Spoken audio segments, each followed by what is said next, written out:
some meeting logistics. Then we have a presentation on transmission options, followed by Energy Trust is going to talk to us about updated energy efficiency forecast. And then Cadeo will share their CBI study with us, and then we'll finish up around 12, hopefully. An electronic version of this presentation is on our website. As we participate, if you would use the raise the hand function, or if you are on a phone, go ahead and unmute with microphone and *6. There's no chat feature during our meeting and feedback, just to streamline our feedback conversation. During the presentation, team members will take clarifying questions, but we'd ask that you hold your more substantive questions to the end. Again, please raise your hand so we know if you have a question.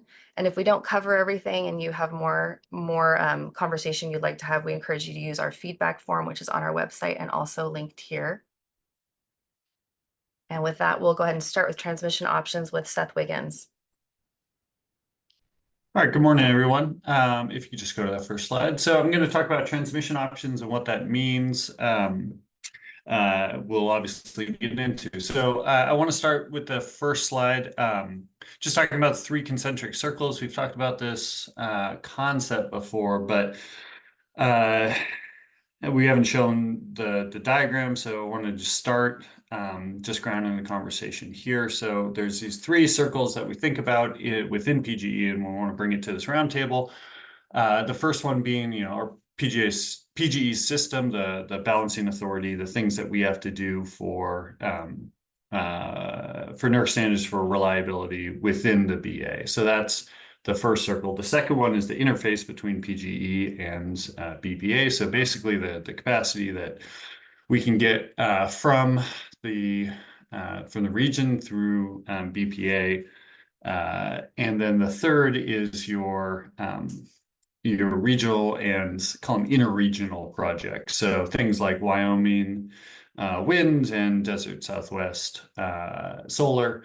Those are the third concentric circle. So this is how we think about them and how we discuss them. Obviously, the concerns, regulations, costs, benefits associated with each of these circles are going to be significantly different. So how we think about system or circle 1 requirements, those are very regulated by NERC and by reliability standards, and there are specific things that we have to do. And so how we treat them in the long-term plan is going to be very different than how we think about the second and third circle.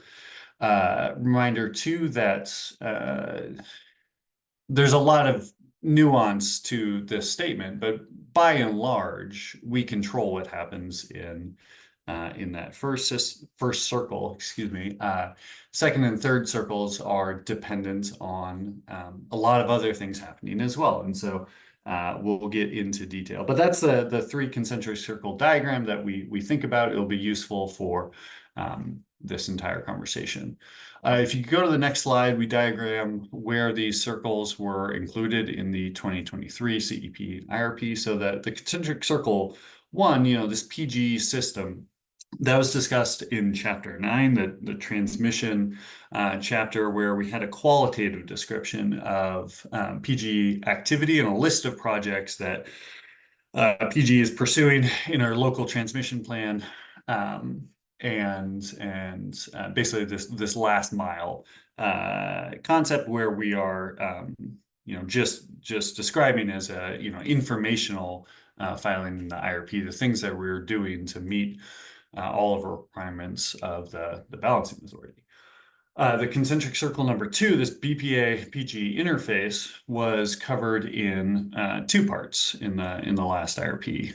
So Chapter 11 portfolio analysis, we had this option to increase the BPA capacity. We called it South of Alston proxy transmission resource. And then in the action plan, we included two components. So the continued study of both south of Alston and the Bethel to Round Butte options. How that second part in the action plan was described, it differed throughout the LCA docket. So at the start, in the action plan, it was different, but by the end, in the end of the LCA docket, that's where we landed, the continued study of these two options.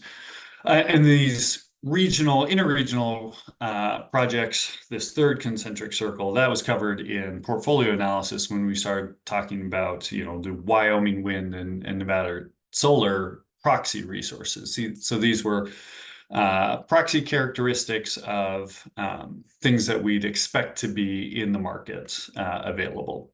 And yeah, they were in portfolio analysis, but none of the projects, this Wyoming winds, Nevada solar, they weren't included in the action plan. They were just used in portfolio analysis. So that's how these three concentric circles fit into the last filing.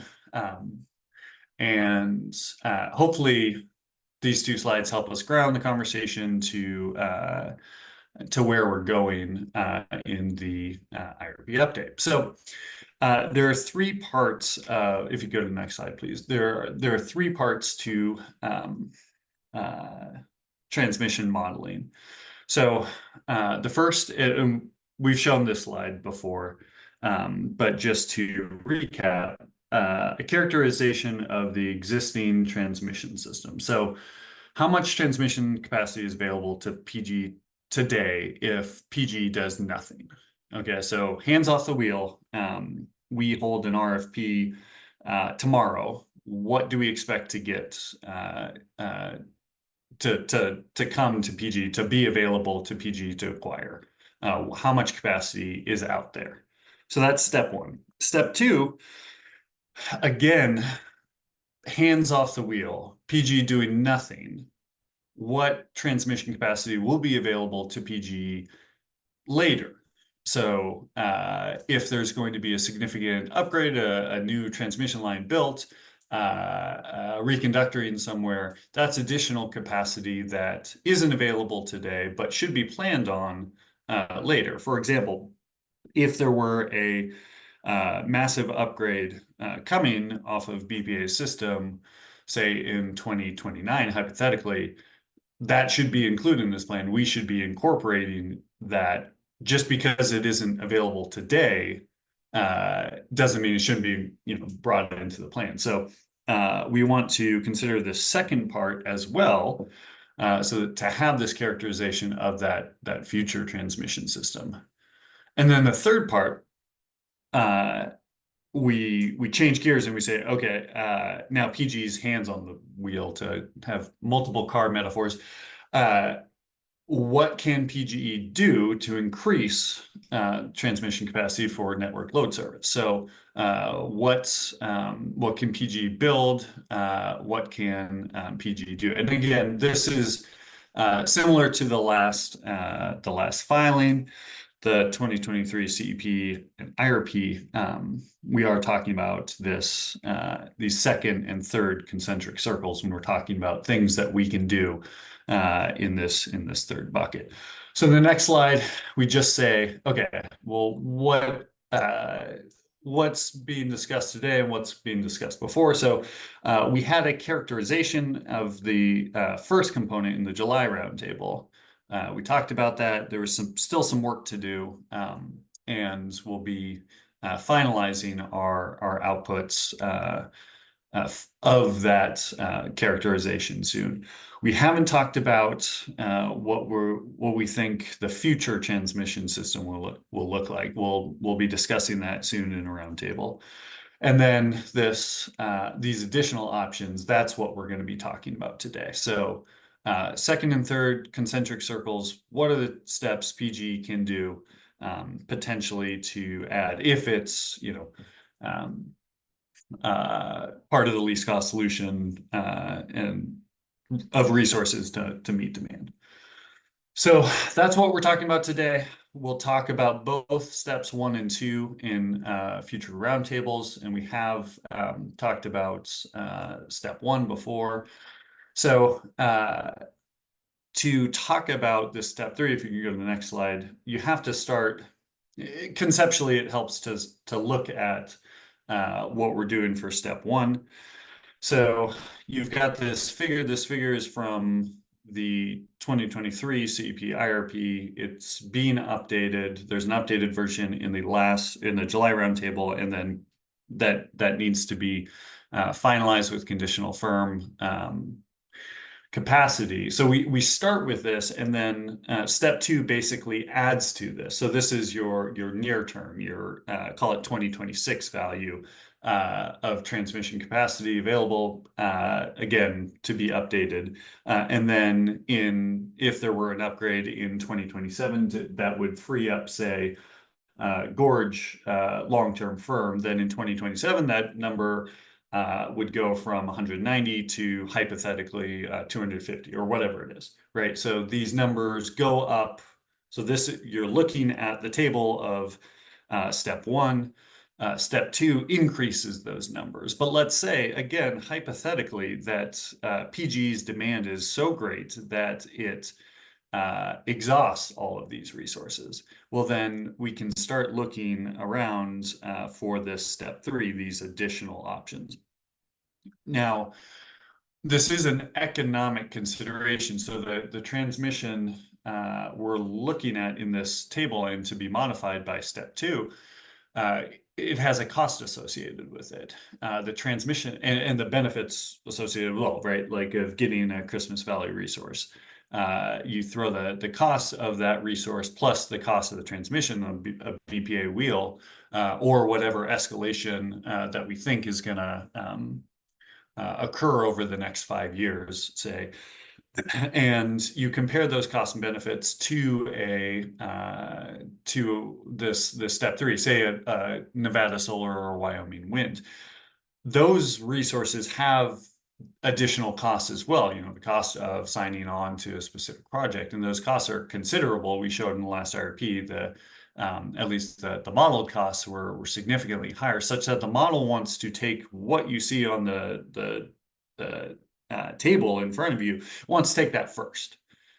Those are cheaper resources than building or signing on to larger contracts. And so basically what happens is whatever's in this table, if the demand is sufficiently high, which, I mean, in the context of HB 2021, it is, it'll exhaust all of the resources or all the transmission capacity first, and then start considering these call them extra regional or just extra transmission options other than capacity here. So that's how the model works. The next slide just characterized something I jumped ahead to before. So there were 2 options in the last IRP that could, well, really 3, but 2 categories of options that the capacity expansion model could pursue that would add more generation resources as soon as the table on the last slide was exhausted. And so there were additional generation resources, your Wyoming wind and Nevada solar. And then there was increasing your transmission inventory. So the South of Alston proxy had the characteristics of just saying, okay, if you select the South of Alston capacity expansion model, then you pay the cost, but you get 400 megawatts added to the table we saw in the last slide. That's different than how the additional generation resources were modeled, which was the Wyoming wind, Nevada solar, were just that. There were resources in those geographic areas that, they had a generation shape throughout the year. Particularly attractive shape. The Nevada solar is, it's better than the solar in the Pacific Northwest intuitively, and the winds in the central parts of the country is better than the wind out here. So it's an attractive resource from that perspective. The the cost, is considerable to get those thousands of miles. And then we had this additional component of market access, which was basically take the Nevada solar. You've got a generation shape, it's great, but it's bigger than the Pacific Northwest given the latitude, but there's no sun in the middle of the night. And so basically the market access component was uh, when the sun isn't shining, is there anything else that could be provided to PG in terms of resource adequacy benefit uh, when this line is just in there? We're assuming that there's a 1-for-1 transmission to generation resource capacity, such that 100 megawatts of solar in Nevada requires 100 megawatts of transmission capacity. If that line is just sitting there in the middle of the night, could we access anything in a diverse market? Same thing for winds, although the generation profile obviously is different. But in times when the wind wasn't blowing, is there anything else that could be bought? That's the market access component. So these are the two options we had in the last IRP when the table in the last graph was exhausted. Yeah, I see a hand, Sudeshna. Hey Seth, can we go back to the previous slide? I just had a few clarifying questions on the Yep. table. So this is not the updated table, is that right? That's correct. Okay, and this, the total ATC that's here, is it available to PGE or is it what available to PG or is it just the ATC for these lines in general? Well, so the resource zone that we're talking about is a specific geographic area, and then the ATC is the capacity from that geographic area back to PG. So that's all, I mean, PG can get all of that. PG, we Can are access all modeling of that that. PGE can. So if imagine the Gorge wind resource was perfect, like Mhm. 100% capacity factor, non-emitting, free. We would obviously like a lot of that. What the last IRP said is there's only 190 megawatts of long-term firm transmission. If you wanted 191, you couldn't get it. You could get an additional 388 megawatts of conditional firm transmission capacity, such that the only difference there being a reduced capacity contribution of the resource. But again, if you wanted 400 megawatts of conditional firm, you couldn't get it. So these were the limits of resources that could be added. Okay, and who calculated these numbers? Did PGE calculate or? Yes. Okay. Okay, thank you. Mhm. There's another hand. Hi, Seth. Yeah, this is Claire with Cub. I just also have a clarifying question on this slide. So thank you for that, for jumping back here. When you say that the capacity expansion model has the options of this adding new transmission capacity, does that include, that's in like the little bubble here. Does that include, is the model considering gets as well with that? That's a great question. So this is backward looking. So we're just talking about what we did in the last filing. We didn't consider gets. Gets is grid enhancing technologies, I think. Essentially, a collection of things that can increase capacity. And we had some talks with some stakeholders about potentially adding gets for the additional resources that we're about to talk about in a couple slides. It's definitely a possibility to include additional transmission resources in general, but if there's stakeholder interest, if we can get some common understanding and agreement of what gets would do and how much it would cost, that could be added. You'll see as a preview, we'll go through each of the transmission resources we're looking at right now. in terms of the benefits, the COD, the market access, all of those assumptions, at least on the benefit side, we'll go through those today. And if an additional slide can be made about gets or anything else with the same information, it's relatively straightforward to put into our model. So we're definitely open to the idea of including that. But so save that thought. We'll go through the other transmission options, and if it's still there, that it would be something to interesting to be seen. We can talk about how to do that.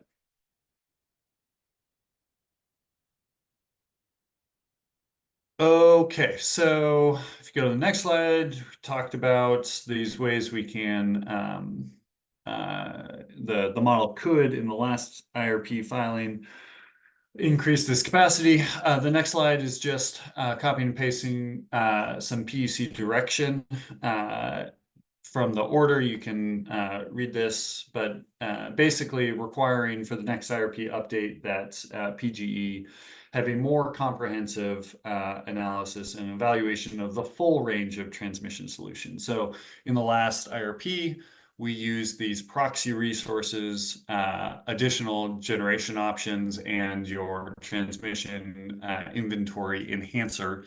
We use those three options to represent proxy resources, but the commission, was very clear on their direction about wanting to see more. And so we are today discussing, again, this part 3 of what this more looks like. So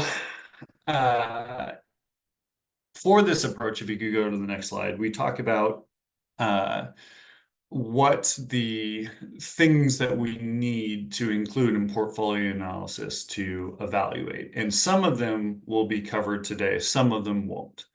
So the transmission option requirements. So what has to happen for PGE to get generation from a certain location back to our load?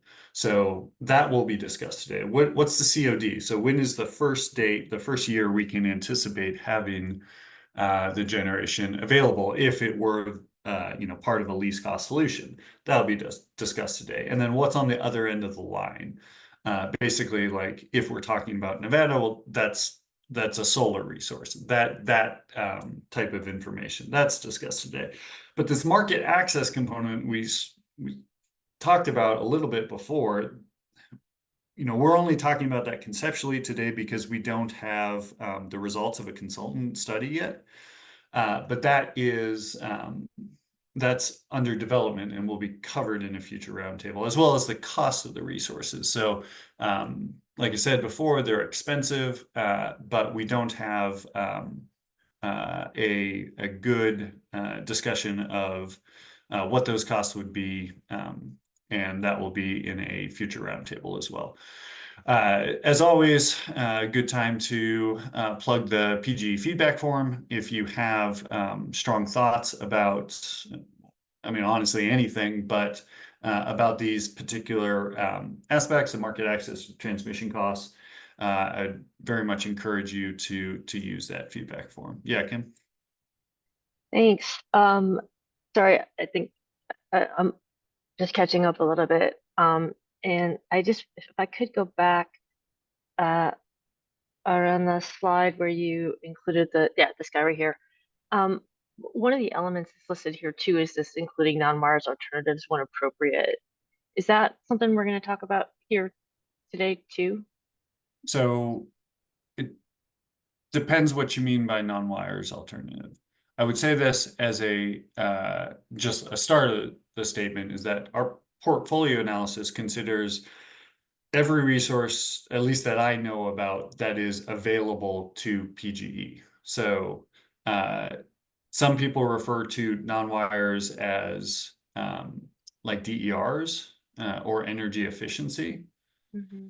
And those will probably not be, they won't be covered today. Energy efficiency will, the new cost-effective forecast from the ETO will, but I think what most people refer to as non-wires solutions is the comparison of, you know, these call them extracurricular transmission options going to far-flung places, or things that you can do on system. Well, the things you can do on system are non-cost effective energy efficiency, non-cost effective demand response, and other DERs, and then CBREs. I don't know of any other resources that PGE can pursue that aren't part of those buckets.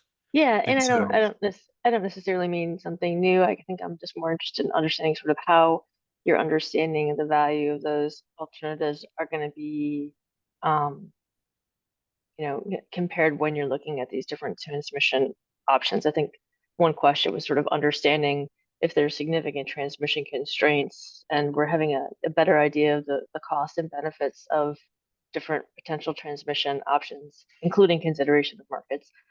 How do those non-wire alternatives ultimately factor into the equation? So that's all I'm asking, is like just sort of like making sure I sort of understand sort of what that connectivity is here to how those solutions can come to the table when you're looking at these options. sure. So, I mean, just broadly, those resources I mentioned before will be included in portfolio analysis, such that if the costs and benefits of the additional resources are more favorable to the system, to PGE's customers, then they will be selected, just as they were in the last IRP. So I feel a lot of the discussion around these non-wires alternatives is something that we were already doing and plan on continue to do. So like I said, we're going to be talking about the updated forecast from ETO. We haven't got updated DER forecast. So obviously we're not in a position to discuss the costs or the benefits of either of those. And we discussed before in the May roundtable that the CBRE cost estimates wouldn't be updated. And so we're not prepared to go into the costs and benefits of considering transmission versus these on-system resources. Once we have all the costs and benefits and start getting portfolio analysis results, then yeah, you can start having that discussion, and then you can say, all right, well, what if the cost of, say, non-cost effective DERs goes in half, or only like 10% of what that, like what happens then? What if you start reducing your available transmission capacity? You can do all of that in portfolio analysis, but we're nowhere close to starting portfolio analysis because we don't have any of the input data. If you go back to the next slide, we discussed, the market access and transmission costs, like those are pretty important to that cost benefit analysis. We don't have that yet, and so we're not able to discuss any of the economic trade-offs between any of these options yet. We're still talking about what's eventually going to go into the model. Understood. Thanks. Okay, so understanding that, another hand. Yeah, thanks. I just wanted to follow up on that, and apologies if I missed this in the last 2 minutes. I had to jump off for a phone call. But so when will DERs and energy efficiency be included and part of the non-wires analysis? I don't see it on this table here, but obviously if you have more DERs, then that's reducing load and reducing, freeing up transmission. So I'm wondering when we'll see that. You will see that in portfolio analysis once we start putting everything together. So the evaluation that you're talking about is basically like compare the costs and benefits of things we can do on system versus the far-flung column extracurricular things that we would do. That is all going to be evaluated against each other once we start doing portfolio analysis. But there are many things that we have to discuss about the parameters going into portfolio analysis before that comparison starts. Does that make sense? Yes, thanks. Yeah, so definitely that's where we're going. That's what we did in the last IRP, and that's what will be continued with updated forecasts of each of those resources and the transmission options that we discussed today. But long way to go before we get there. Okay, so we have discussed what we did in the last IRP. We discussed the three components of our transmission analysis. We discussed commission direction, and then we discussed the information that we have today. If we go to the next slide, we get to sort of the punchline of this presentation, which is the options available to PGE once that table I showed a couple slides ago, once that becomes exhausted. Really, they're available at all times, but the cost considerations make it such that these are the things that are available to the company to get more generation to the company to the balancing authority if we in the likely case that our load forecast is far outstripping our generation supply. So this is our list. So this is the comprehensive list of all of the things that we can do. So three of the projects are filling that bucket of transmission capacity enhancers. The first three: Bethel, Round Butte, Trojan, Harborton, and Cascade Renewable Transmission Project. And then four are doing this generation option. So things at the end of these lines, at the end of the SWIP North or Western Bounty, those will be resources with market access and coming back to PG. We'll discuss each one of these options in more detail.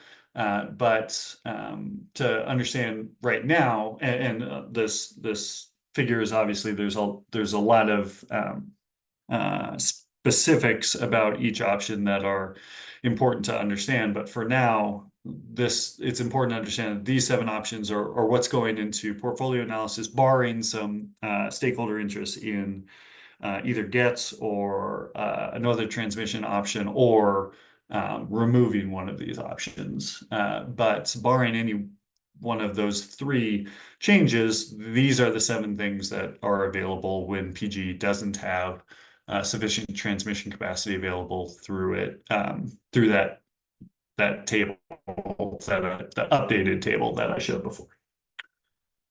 Okay, so the next 7 slides then are stepping through each of these. I'll go pretty quickly through them, given that A, they're still in development, B, they are being explained by me, a non-transmission expert, and C, the point of this presentation is really to solicit feedback to try to understand, once we're all on the same page about what we've done, what we're going to do, whether this list should be only 5 long, or should be 9 long, if there are other options out there.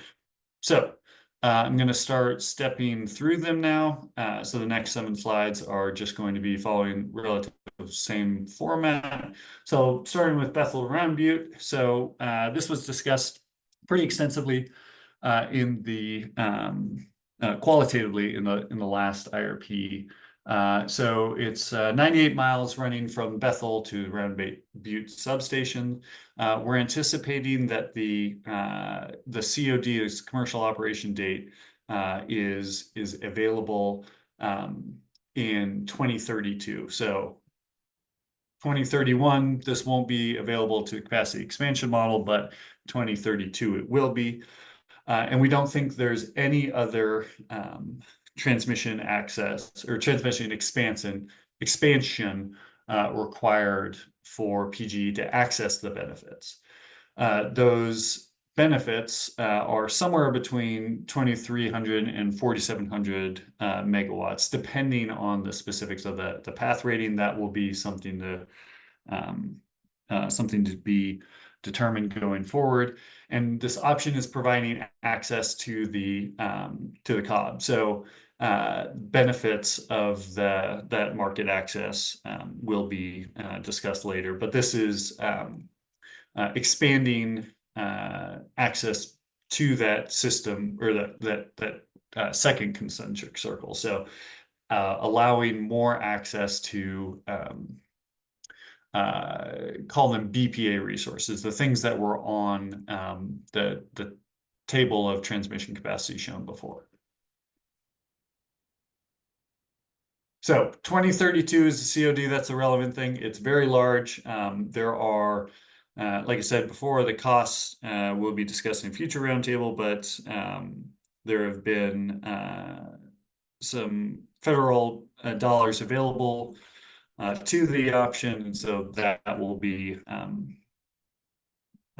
incorporated into the cost that PG would have to pay to pursue this option. The next option is Trojan to Harborton. So this is about 34 miles long, and this is essentially the SOA option considered in the last filing. Again, the COD is anticipated in 2032, and we're modeling this project to increase 800 megawatts of transmission capacity. So if the model chooses to pay the costs associated with this, it frees up 800 megawatts of that same table of resources.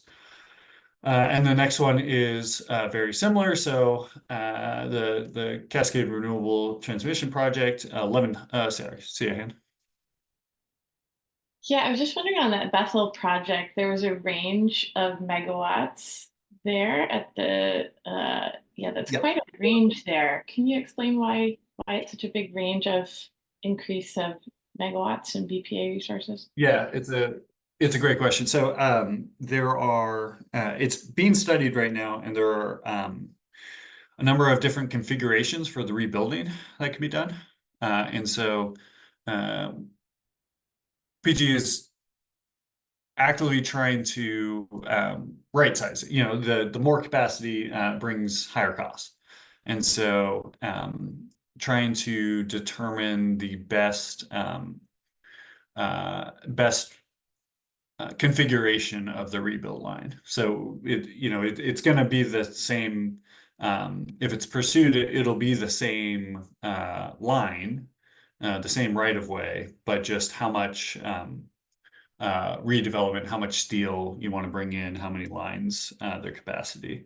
So there's a wide range there, because I think at this point for PG, all options are on the table in terms of what we do, but we're hoping between now and filing, we have a definite answer that we can put into this filing.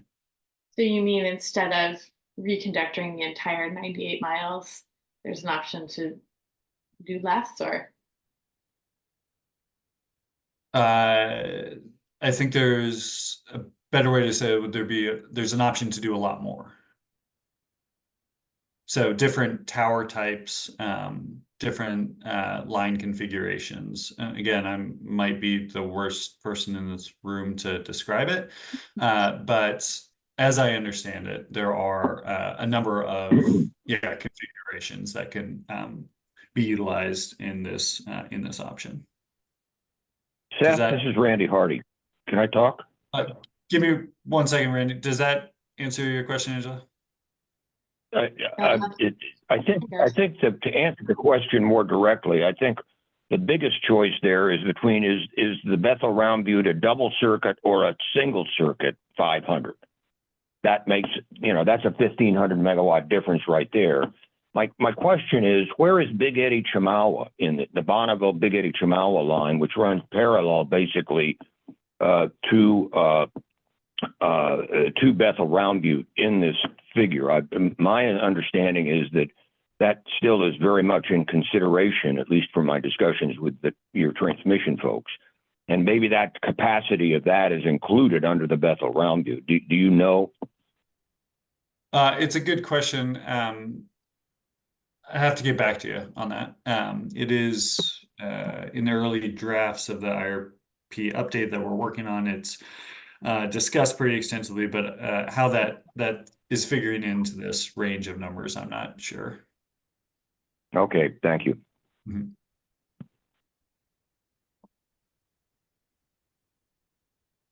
Angela, are you, does that? I think Randy answered my question, so thank you. Thank you. Thank you both. Okay, so now we're moving away. Okay, so we'll Cascade Renewable Transmission Project. So approximately 100 miles, most of those between, most of those under the Columbia River. We're modeling this to enable the transfer of 1,100 megawatts of, again, these BPA resources in the table before. So COD of 2032 and would require additional transmission expansion on both PG and BPA system for PG to access these benefits.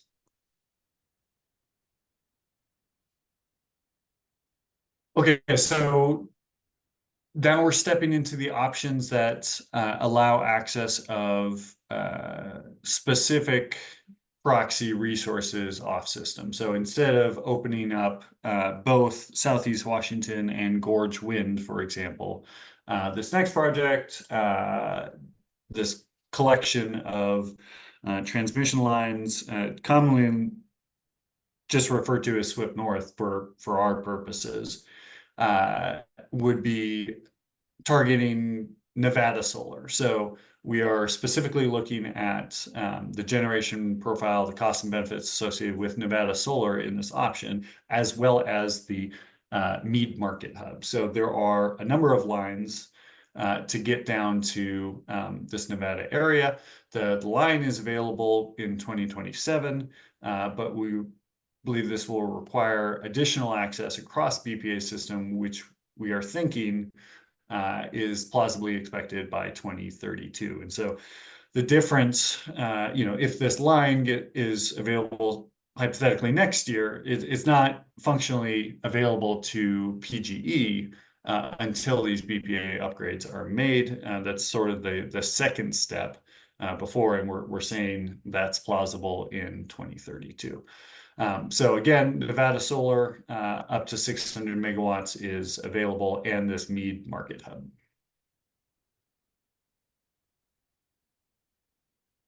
The next slide describes Western Bounty. So it's a transmission system that would get us access up to 3,000 megawatts of, again, Nevada solar, though it is ending in California.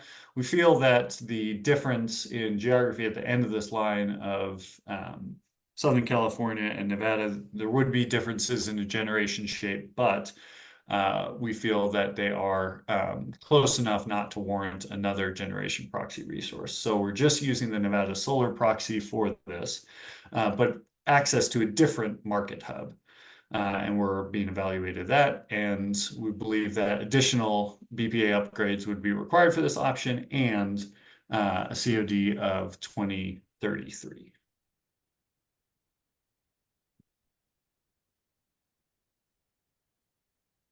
Something we've talked about at a previous roundtable, Brett. Yeah, hi, everybody. Fred Hewitt, Northwest Energy Coalition. I'm just wondering, we've seen a slide deck for Western Bounty, but it is, I guess, not officially public.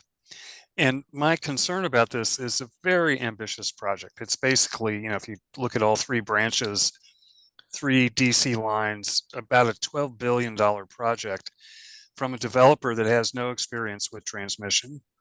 And I'm really wondering how much, as a conceptual project, something that goes from Central Oregon to Western Nevada and down into California, is an interesting thing. But I'm just wondering, compared to the others that you're looking at, how real is this?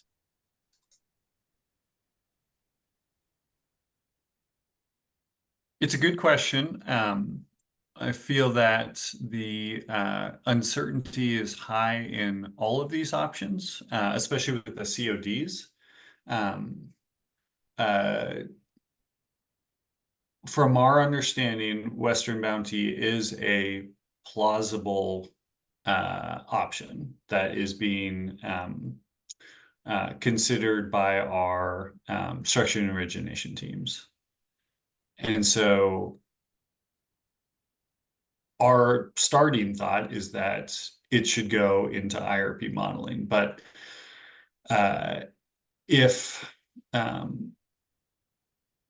if there's concern about the viability of this or any other project, it would be good to take that feedback, and we can definitely consider it.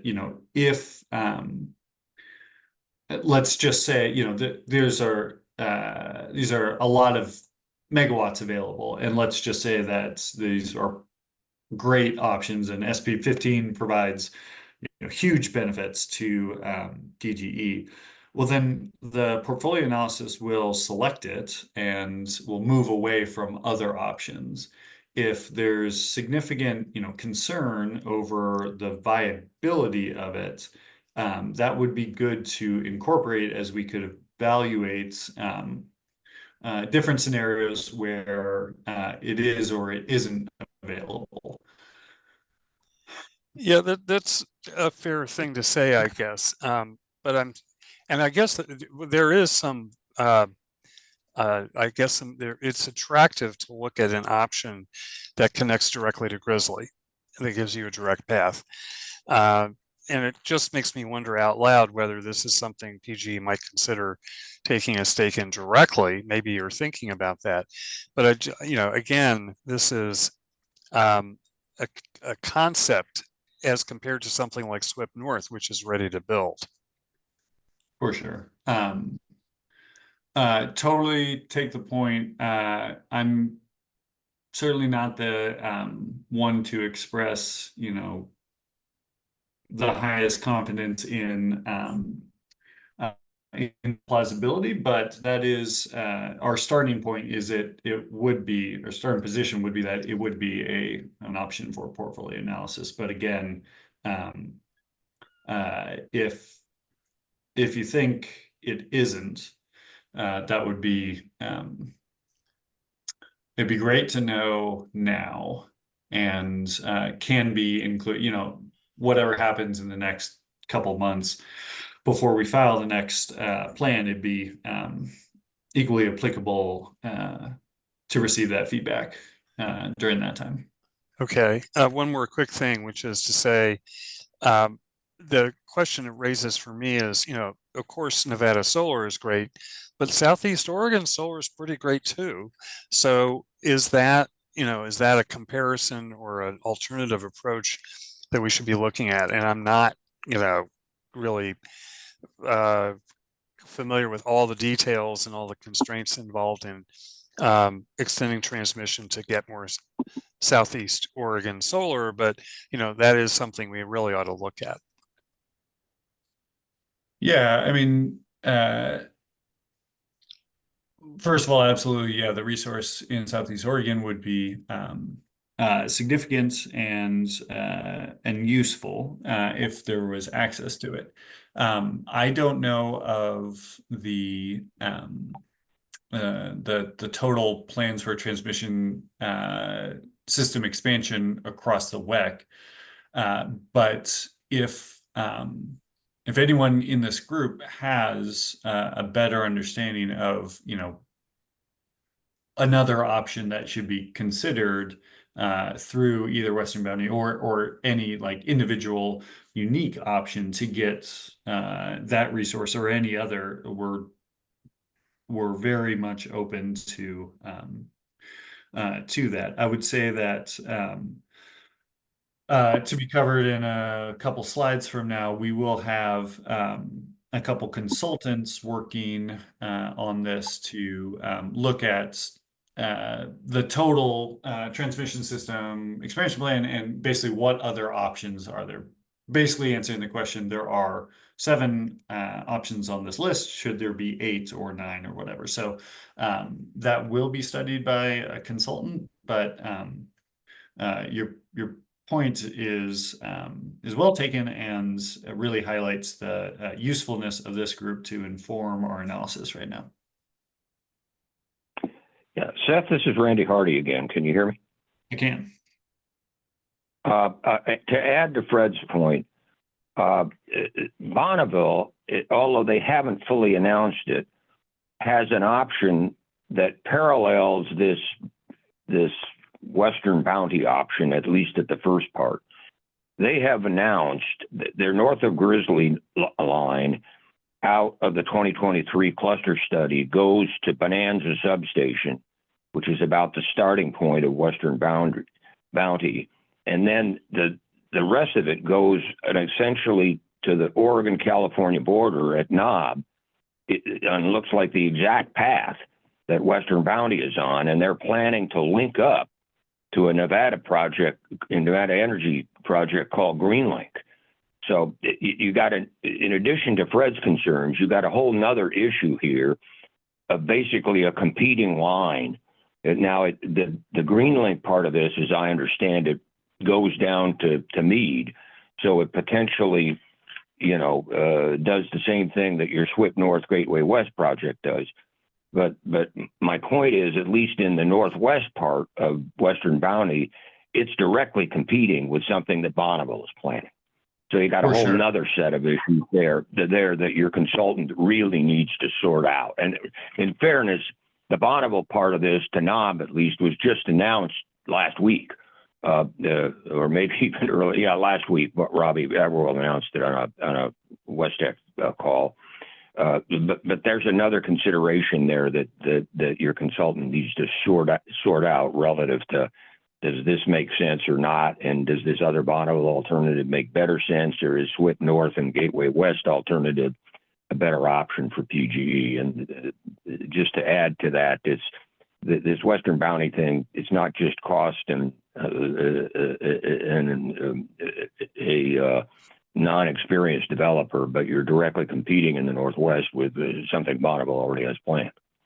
Yeah, I really appreciate the point. I guess I would say that the characterization of the Bonneville expansion is going to be a critical part to this analysis. So it would make no sense if we just took a snapshot of the transmission capacity available today. That's step one, I was describing before, and then compared it to, Western Bounty, North Plains Connector, and just said that, okay, BPA's system is going to be static. Nothing will change between now and say 2032. And because nothing will change, well, then we're, of course, North Plains and Transwest Express and SWIP North, of course we need those, right? That analysis would be incomplete because we wouldn't have,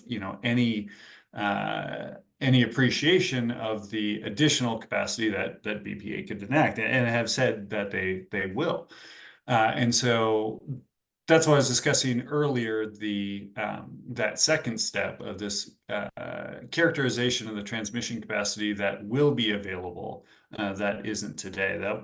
I think that's the thing that you are describing right now, and it will be discussed at a future roundtable. And I think the hardest part and most critical to this analysis. So your point is well taken and will be a topic of a future roundtable when we're discussing the results of it. But it's an area of active investigation within the company right now. Thanks, Doug. I think Suggestion was next. I said, yeah, I have a couple of questions. First one is along the lines of, what Fred and Randy just spoke about. Are you or your consultant planning to sync these options with those, in several other studies that currently exist? One is, for example, BPA's evolving grid, and the other one is West Tech's Connected West study for the region, to know if there will be yes. any.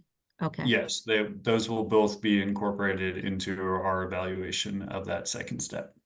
Okay. And the second question was, I know you mentioned that one way to evaluate whether a line is viable is to look at a portfolio with and without a particular transmission line. Will you also be doing any kind of risk analysis? So suppose a transmission project gets selected in a portfolio. Would you be doing any risk analysis around like COD? Suppose it cannot meet COD. What are the other options that might come up? Or Sure. Yeah. Well, the portfolio analysis of doing with and without doesn't answer the question of, is this project viable or is this project plausible? It only creates a plan that you can understand the trade-offs of the plausibility, right? Like the plausibility is distinct from how we model it. I would say that there are literally an infinite number of combinations that we could do in these transmission scenarios. We are at extreme risk of ocean boiling at this point in terms of how much capacity for all three steps. So how much capacity is available right now, how much capacity will be available, and what are the options that PG can take. We could vary every COD, we could vary every cost estimate, we could vary every benefit estimate. Just those, playing with those three variables, that creates a very large table of scenarios to evaluate. That said, we are able, just like on the flip side, we are able to evaluate any of those. Or any individual. We can't do them all, obviously, but any individual scenario that is of interest can certainly be varied. So once we start generating portfolio analysis, we can say, we could identify, say, the situation where I discussed before, that the plan is heavily reliant on, say, a transmission option that we, as a stakeholder group, and as BG agree is, let's just call it skeptical. In that case, we could say, okay, well, what happens if we push out the COD or increase the cost or both? We could do any of those analyses individual. It's going to be up to this group, though, to decide what is the most beneficial set of analyses and the tangible set of analyses. We are operating under tight time and labor constraints right now, and we can't. We have one person doing portfolio analysis, and he really likes nights and weekends, and so we are limited in the things that we can do. That said, if any particular thing as we develop portfolio analysis sticks out as either pain point or just call it a linchpin of our plan, we can certainly do vary some analysis around that or some other set. But it will be again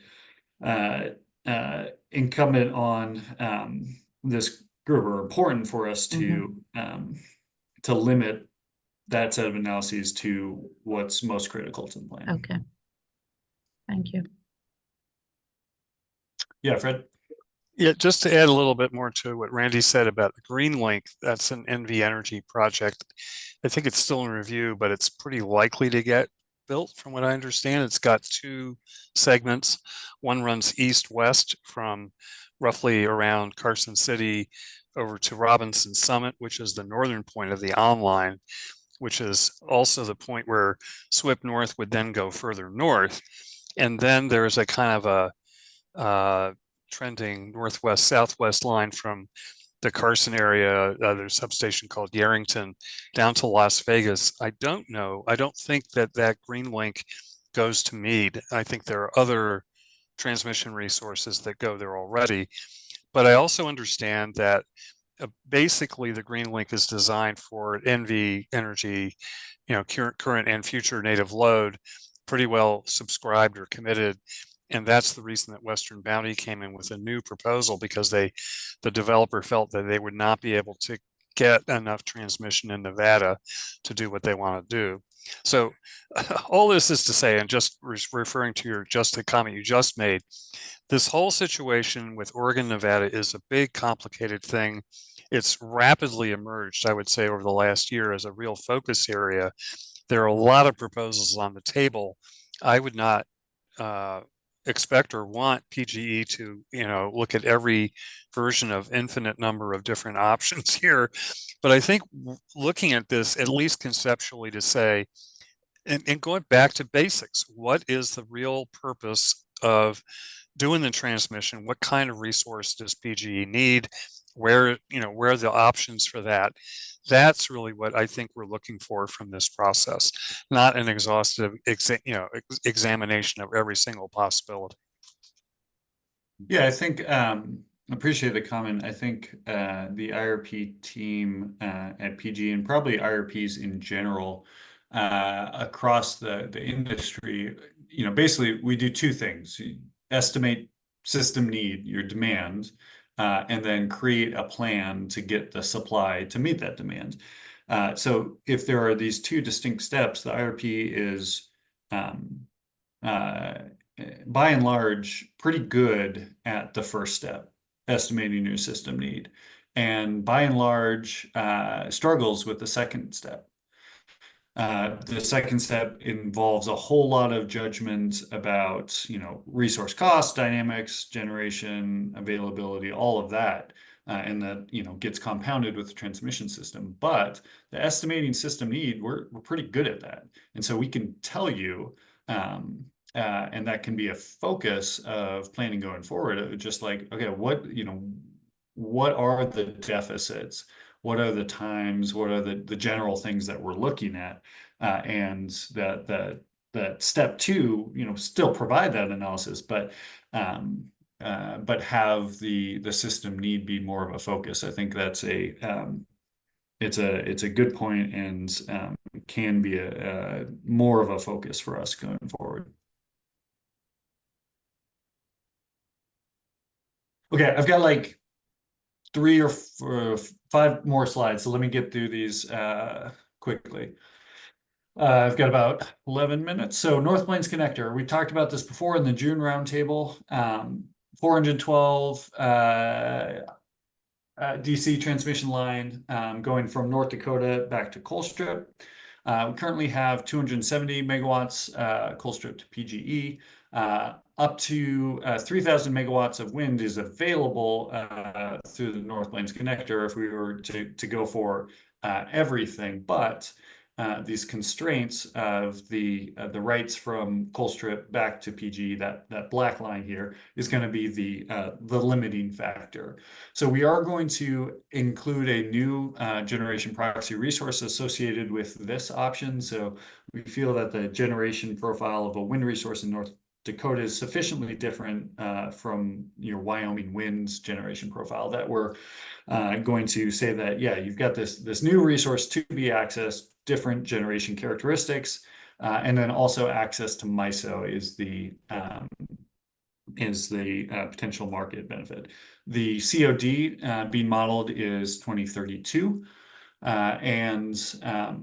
yeah, so we're limiting. We're going to have to make a decision about what is the limits here in IRP analysis. So 270 megawatts of rights that we currently have, or whether we can anticipate with this step 2, this additional request that we've submitted for across both BPA and Northwestern systems. Some judgment's going to be having to be made as to how much we can anticipate, but this is the North Plains Connector option. And then the Transwest Express, on this last page, this is an option to get, if you can go to the next slide, to get 600 megawatts of Wyoming wind. No other market access benefits are going to be assumed for this option. It's a line going from Wyoming eventually down to Nevada, but then structured as a Gentie through CAISO, and then relying on our rights from Cobb back to PGE. So a lot of moving parts, but we were thinking 600 megawatts, given our rights on the Cobb, are appropriate for this option. We don't think any additional transmission expansion is needed for the option other than the line itself, and we think the COD of 2027 is plausible. Okay, that's really quick, but this last slide in this section basically summarizes everything I've said before, and we include this. This is literally taken from the previous pages, but we include this to highlight basically what we summarize what we're looking at, and then to highlight the structure and the format of things we're looking at. So if you think GETS should be another option, option 8, we need to know what the COD of that option would be, what the megawatts enabled would be, from where, and if there's any market access. This is the benefit slide of these transmission options. So we need to know all that. We also need to know the cost of the option 2, not shown here because we didn't discuss it, but this is the format that we're looking for. So when you all individually go to our IRP feedback form and tell us what other options you think should be in there, we're hoping to get information roughly in this format. Okay, the next slide we've discussed pretty extensively, but basically all this slide does is talk about how portfolio analysis then uses the options of the table in the last slide. So basically, incorporating all the applicable assumptions about the costs and benefits of each option, and then the capacity expansion model will then search for the least cost set of resources options while considering and satisfying system needs.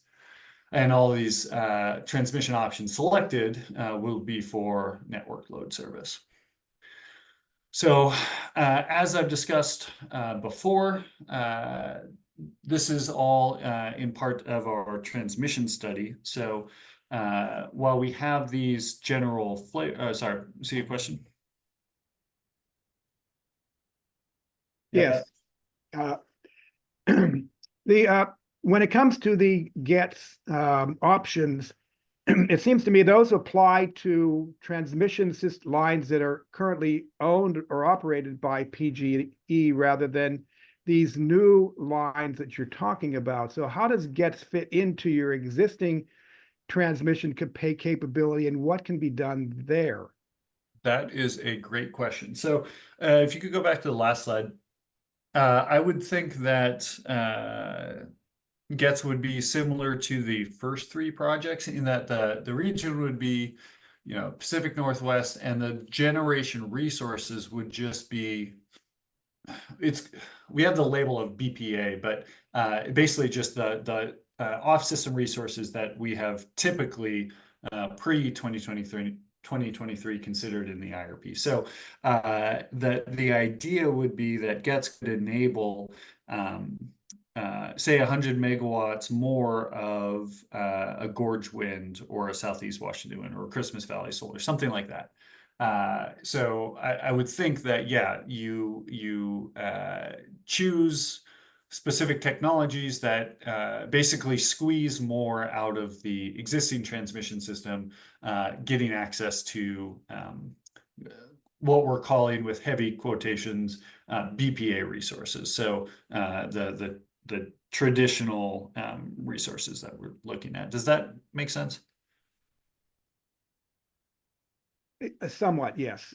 Okay, Pretty much yeah, I'm happy with somewhat at this point, because I really, you know, GETS is new, certainly to me at least, and we're still getting up to speed on what's available and then what could be considered in IRP modeling. You know, some of what's considered in GETS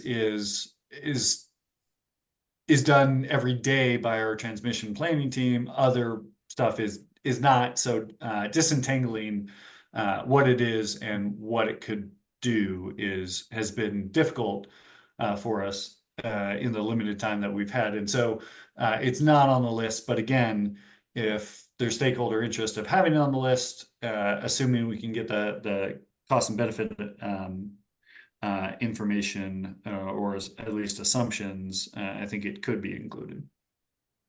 Yeah, it'd be helpful to have a better understanding of where the constraints are on your existing system, because those obviously are places you would want to look for first for implementing GETS or reconductoring. Yeah, absolutely. There's a lot of discussion about those constraints in the last filing. So if you haven't, definitely take a look there. But I know in the development for this next filing in January, we'll be very explicit about those constraints as well. Great, thank you. Okay, so we go to slide 24. We've got this transmission study. So these are the currently seven options. We have two consultants engaged right now looking at different questions. So Energy GPS, they were working on the market access benefits. So, you know, what is the depth and liquidity of markets in these different access points that these transmission options provide, and how much should we be considering be available when the specific resource, the wind or the solar, isn't blowing or shining respectively? How much additional can we squeeze out of those lines? That's what Energy GPS is looking at. Energy Strategies is currently looking at, you know, the list of seven. Should it be 8? Should it be 6? We want an independent expert to come in and tell us that our list is perfectly appropriate or should include other options.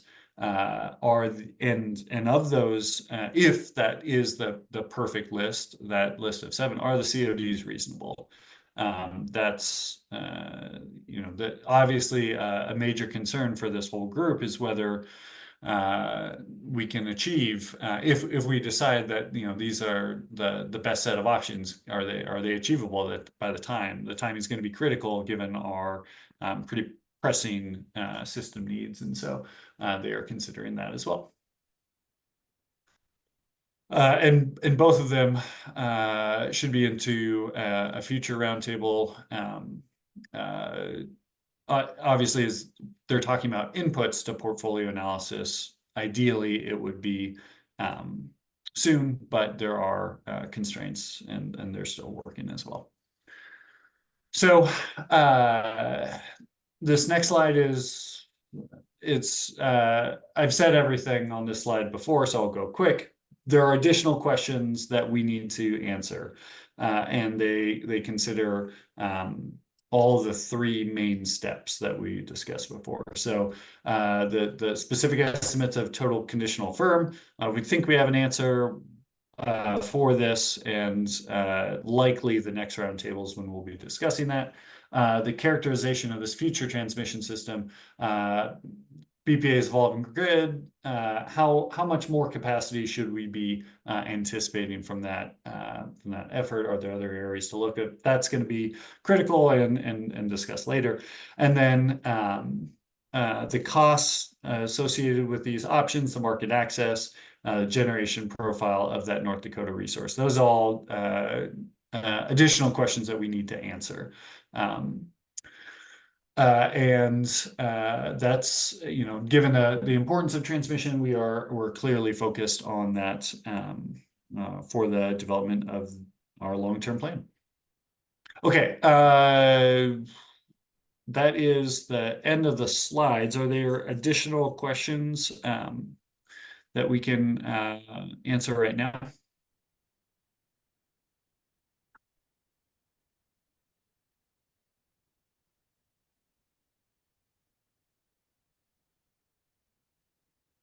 Great. I assume everything is perfectly clear, or you are all actively writing in the IRP feedback forum to tell us what you think.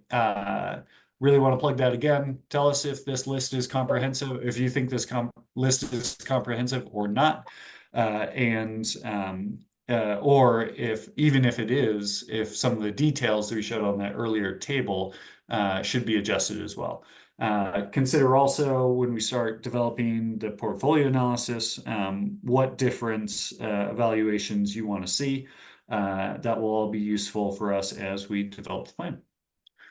Okay, thank you all for this transmission presentation. Obviously, we're going to be discussing this a lot more going forward, but we can move to the next topic right now, which is our updated energy efficiency forecast. So Cal's here from the ETO. He's going to be discussing this updated forecast, but on this first slide, I just want to set the table. So we use in the IRP 2 forecasts of energy efficiency to inform our portfolio analysis. So cost-effective and additional energy efficiency. So quantities, cost-effective is the quantities that will be acquired and that of energy efficiency that will be acquired and that PG should plan for, right? So if there is hypothetically 100 megawatts of load growth, but energy efficiency will cover, say, 80 megawatts. Well, PG should only be looking to fill 20 megawatts of demand rather than that 100. Obviously, that energy efficiency is going to be there, and then this additional energy efficiency. So beyond what the ETO is forecasting, are there additional opportunities to procure that? So the 2023 IRP used forecast for May of 2022, and so we thought it was important, given significant discussion of this in LC80. We decided to work with the ETO to update the forecast so we can have a better look in this next plan of the both the forecast of the cost-effective quantities and then additional this discussion of additional energy efficiency and comprising the set of non-wires alternatives to the large transmission options discussed in the last roundtable. Hopefully that makes sense. I will turn it over to Kyle for the next slide and his presentation. Cool. Thanks, Seth. Can everybody hear me? Microphone's working? Yep. Great.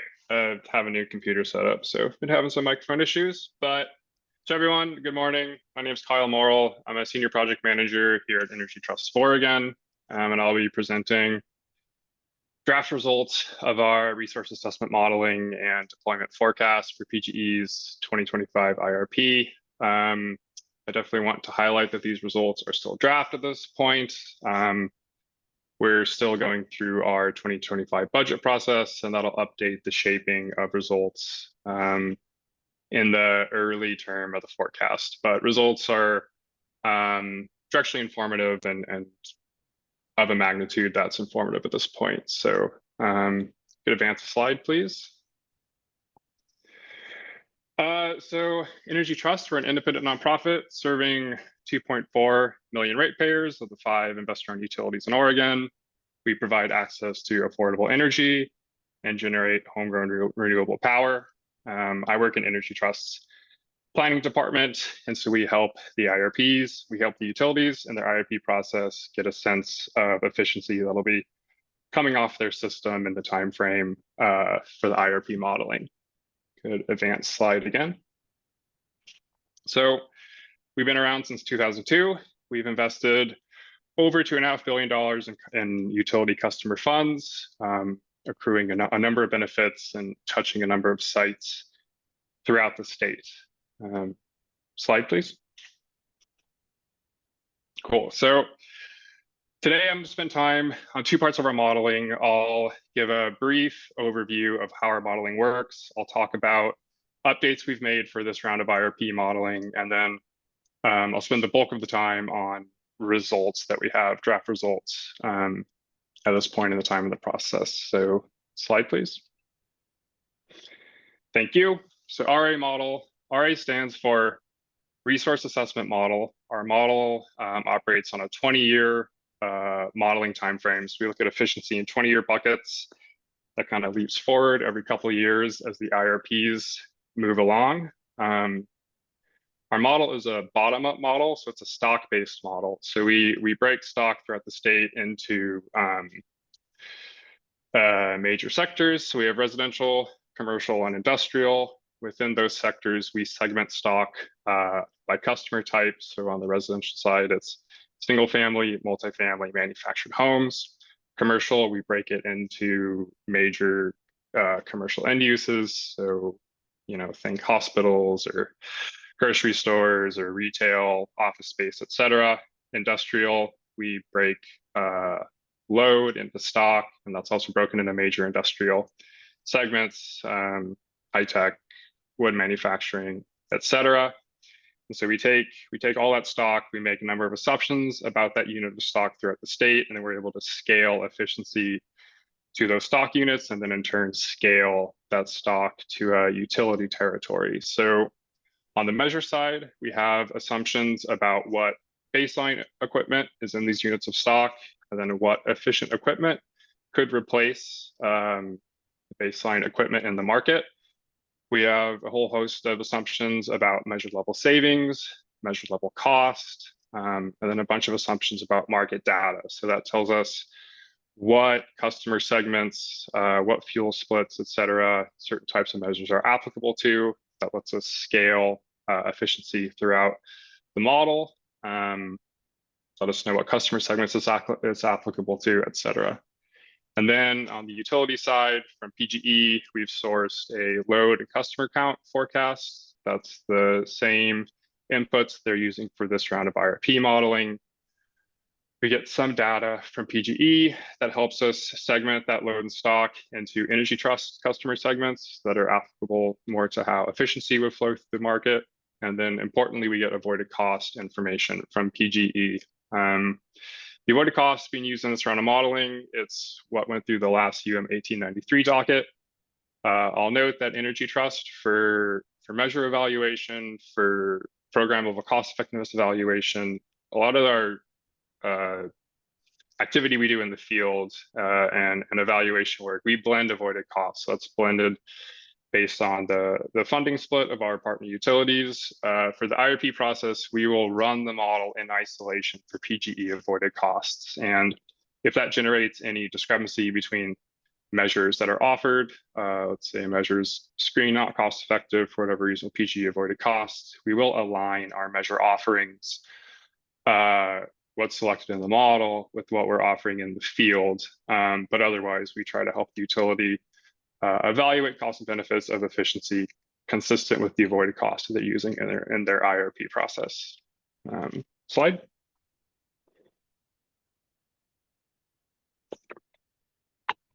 So for this round of IRP, we made several updates to our model from the 2023 process, largely broken into two categories. We did a full inventory of our efficiency measures in our model. And then we've also had an RBSA come out in the timeline since. So on the measure side, high level, our engineering department here in Energy Trust reviews measures on a 3-year cycle.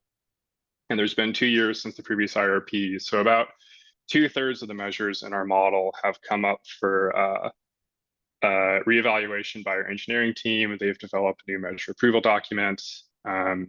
that has screened out some measures. We've had some new measures added in that time. So essentially what that means is that 2/3 of the measures in our model have been refreshed. So we have updated savings, we have updated cost information, we've screened out measures that are no longer being offered by Energy Trust. We've added new measures that Energy Trust is offering, essentially lining up the model with as close to as possible as with our activities out in the field. And then we've done a review and added any new emerging technologies that we see within the modeling horizon that we didn't see back in 2023. So that's been a large update on the efficiency side. Thanks to the folks at NEA, we've had a lot. We have much more recent and up-to-date data characterizing our residential sector. So we use the RBSA data. That helps us, that gives us important information about how measures apply to these units of stock. And then it tells us information about heating and water heating fuel splits. So on the scaling efficiency measures to stock side, we've been able to update our total measured densities, our technical suitabilities, and baseline initial saturations.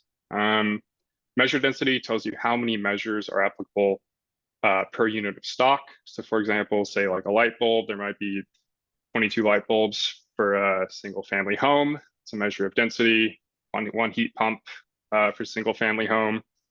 Technical suitability tells you the share of stock that a given measure is suitable for. Say an example would be that a certain type of water heater isn't applicable to every single family home. Let's say there's not enough space in a basement or whatever. So let's say it's applicable to 90% of installations. That would represent suitability. And then baseline initial saturation tells us what share of the market is already efficient. So let's say 20% of homes that are electrically heated already have a heat pump. And so you multiply those three assumptions together, and that gives you a sense of the technical potential in the market. It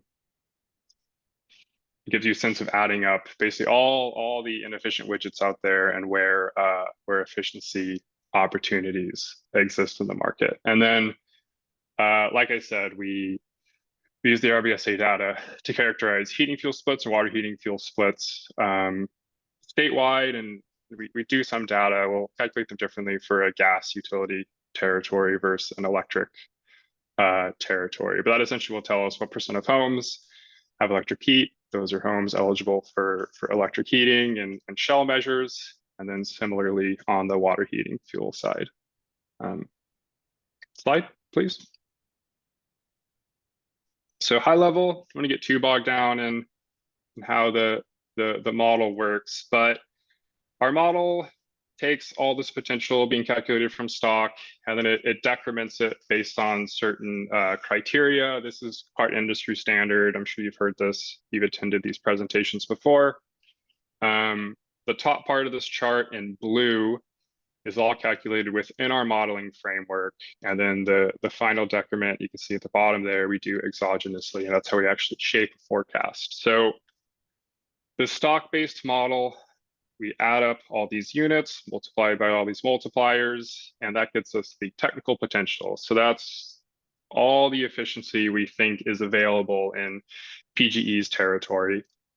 We first apply an achievability factor that accounts for market barriers. That gives us achievable potential. That's about 85% for most measure types, just saying that even if efficiency was free, there's market barriers, and we could only ever acquire 85% of the technical potential in the market.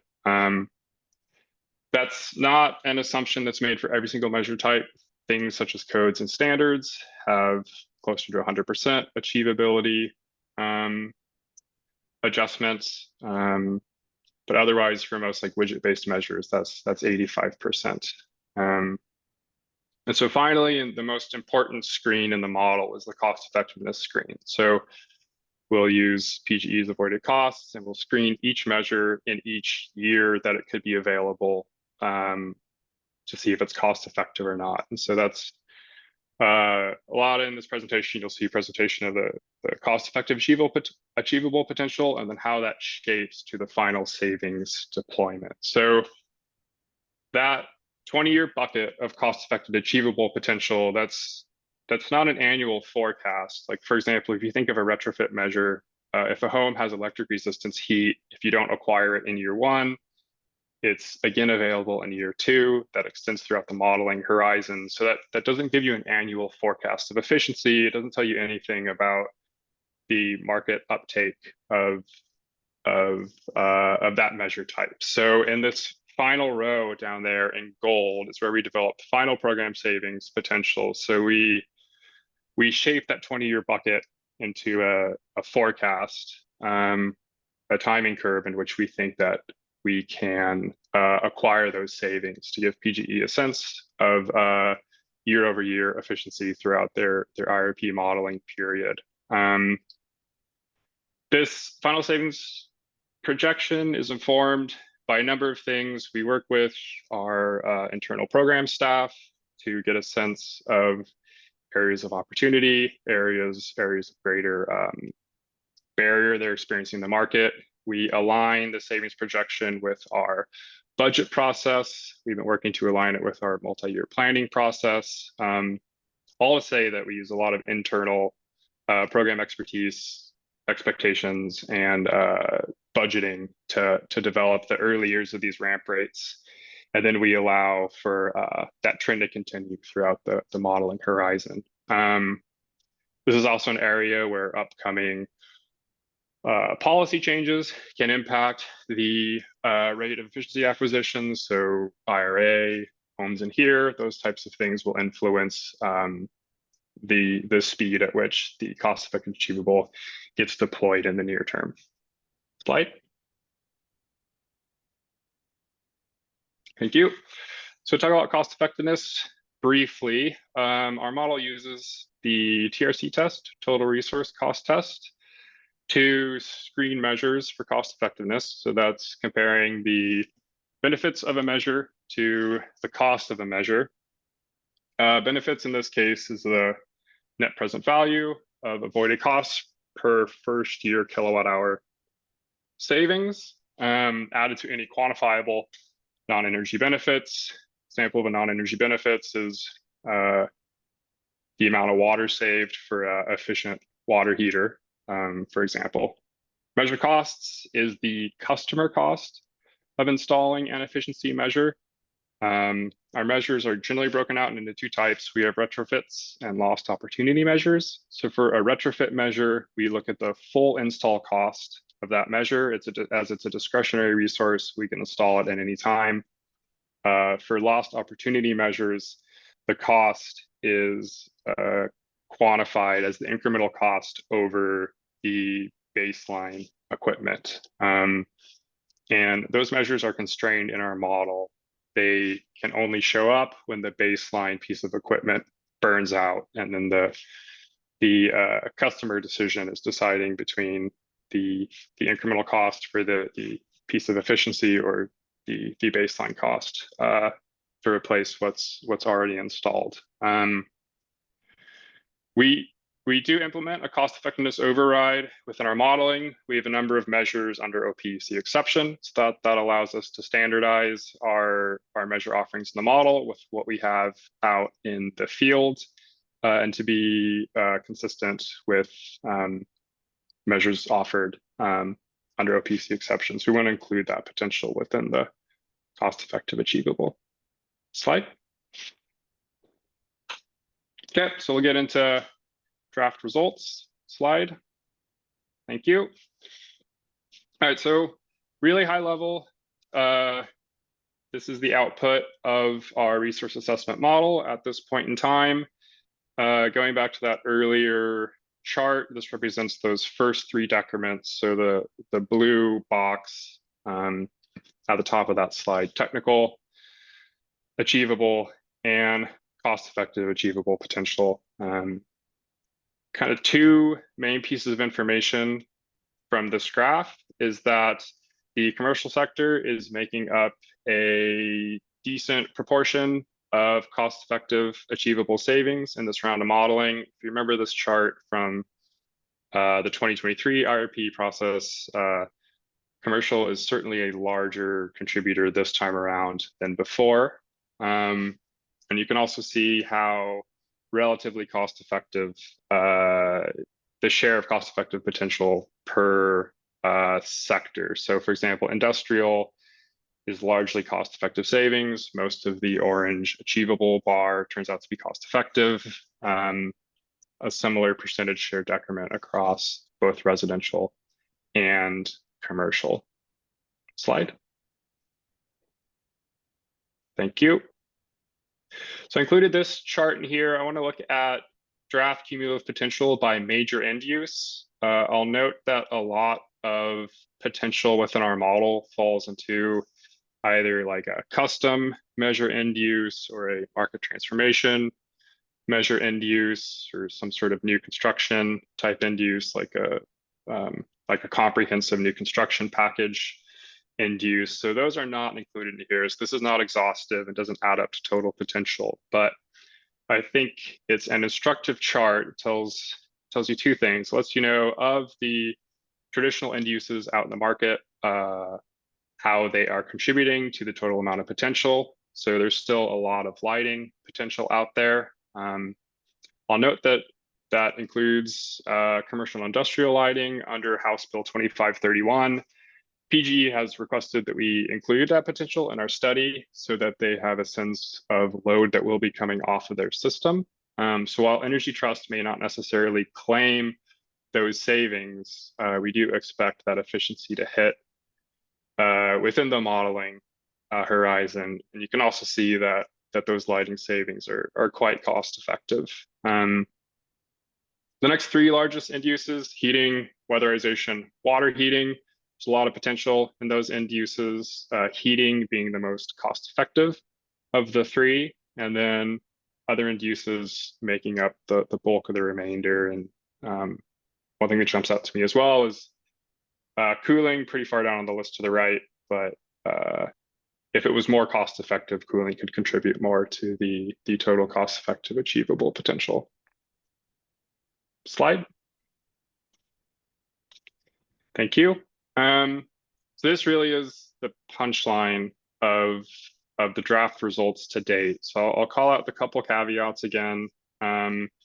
We're still waiting on the Energy Trust budgeting process to play out. We'll have final budgets, I think, in about a week and a half or 2 weeks here. So we will update the draft savings projection with the most recent budget when that information comes out.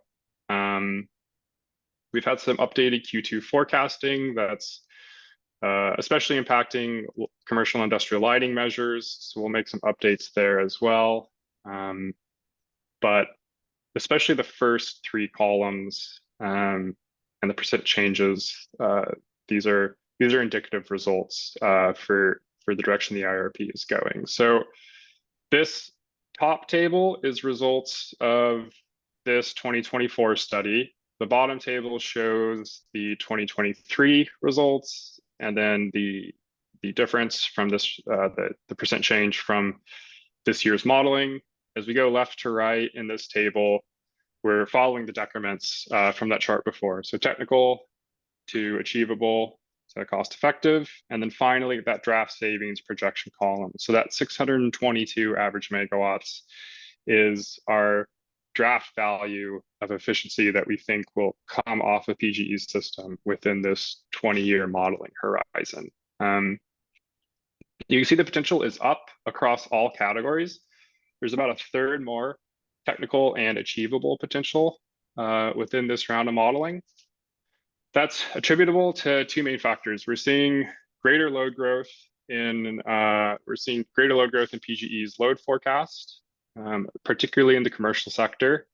And then furthermore, we have characterized several new measure types, including a custom data center measure. So not only is there greater load growth, especially in the commercial sector, but we have a measure coincident with our new buildings teams offering to go out and better characterize the potential from that measure type. So That's a lot of what's contributing to the 33-ish% increase in technical and achievable potential. You'll notice that cost-effective achievable is up 53%, so an even greater increase. So a greater share of the achievable potential is being screened as cost-effective in this round of modeling.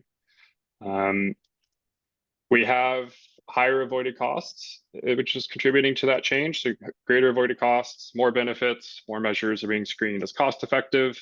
Added to that is that of the areas where we're seeing greater load growth, that's in areas where we've either characterized new measures that are cost effective, or we're seeing load growth, which goes through our new buildings programs.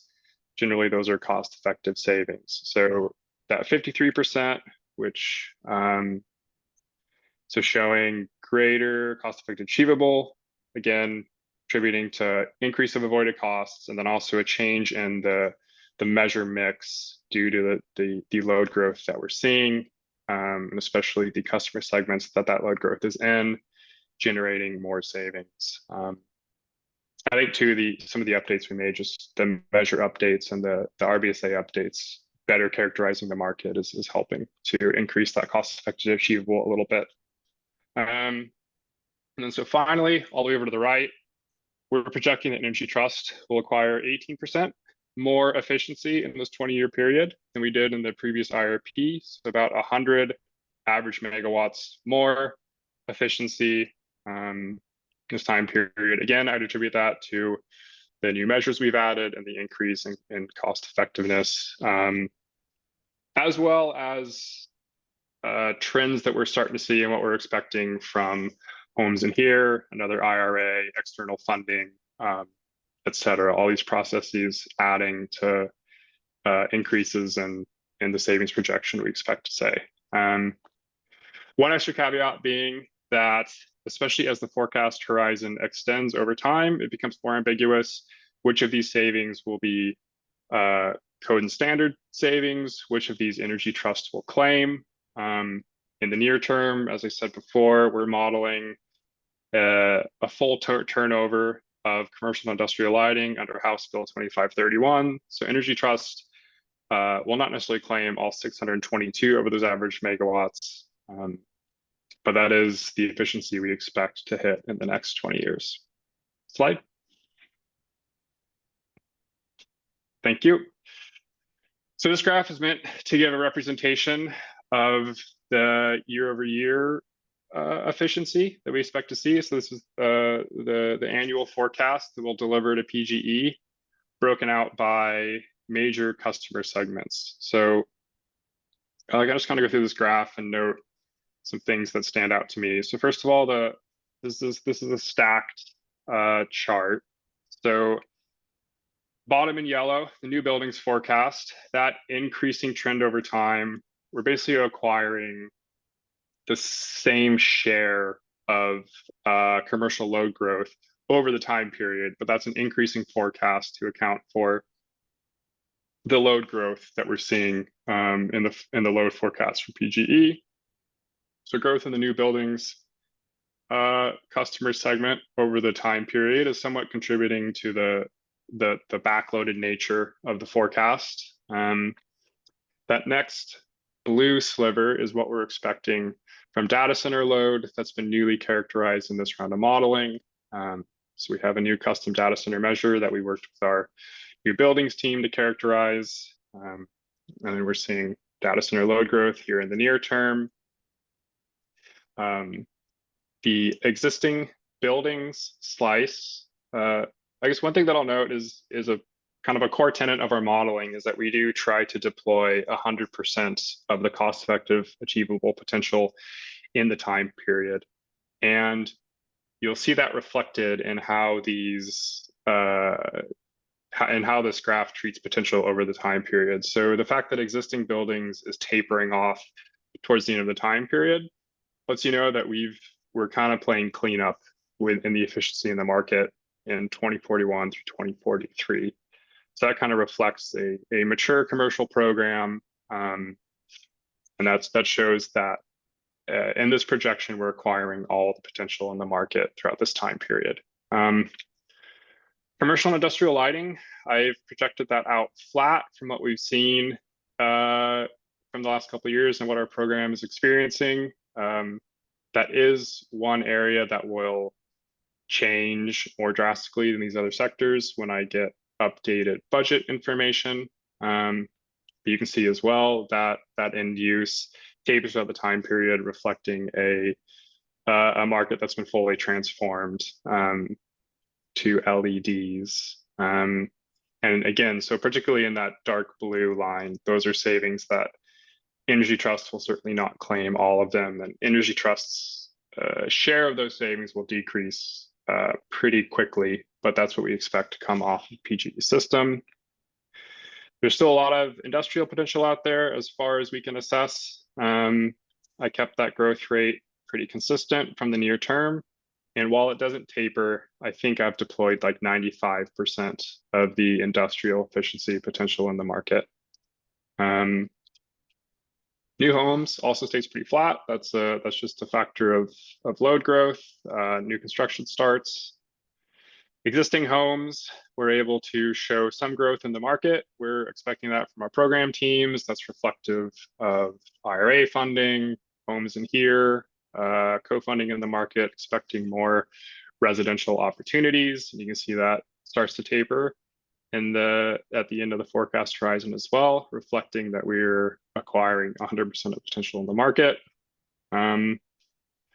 Multifamily breaks that trend here a little bit, and multifamily has been a market that is traditionally hard to serve. There's a lot of barriers to entry to acquire efficiency for multifamily housing, and so that's reflected in this graph that there's more room to grow than where we are at now, given those barriers. So I think I've deployed like 75-ish% of the multifamily potential.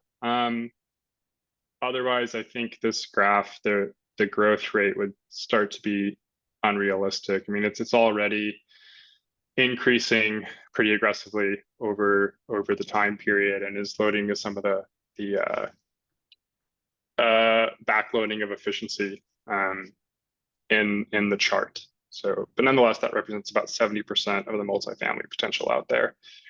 And then on top of that is a small slice of residential lighting.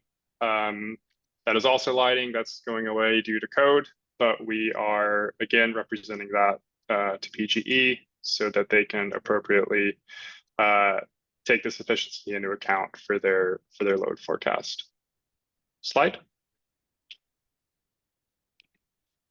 I think this is my last data intensive slide. This might be my last slide. I wanted to include this to get a sense of the scale of efficiency that we're deploying and how that compares to PGE's system. So the blue line is that chart we saw previously, those annual efficiency first year savings, how that compares to PGE's load. It's about 1% of load year over year, tapers off a little bit in the end of the forecast period, reflecting that we've acquired a lot of the efficiency in the market. And if you add up those first year savings over this 20-year period, it shows that we'll save about 15% of PGE's load forecast through this time period. Slide.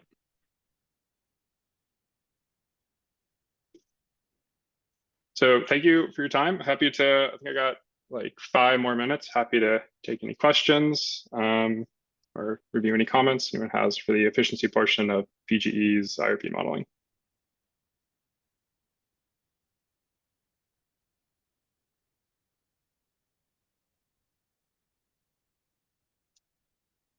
Hey, Peter. Thanks, Kyle. I've got a question for you and then maybe one for PG as well. I was curious on the NIA RBSA, if you have any kind of, I don't know, just any high level takeaways of how that changed maybe on like the fuel mixes and the potential in the residential sector once those are applied to the RA model, how that changed the potential? Totally. I'd say two main avenues. So on the measure side, there has been efficiency uptake in the market. So that is reflected in the baseline efficient saturations. So the market's a little bit more efficient. That's slightly decreasing the amount of potential in the market. However, we are seeing a general trend towards electrification, especially in the heating fuel splits. So that increases the share of stock or the number of homes that are applicable to both shell and heating installations. So I haven't actually compared the two, but just kind of looking at high level results, I'm thinking that the heating fuel split is probably more than making up for any changes in efficiency that's happened in the market over the past 5 years.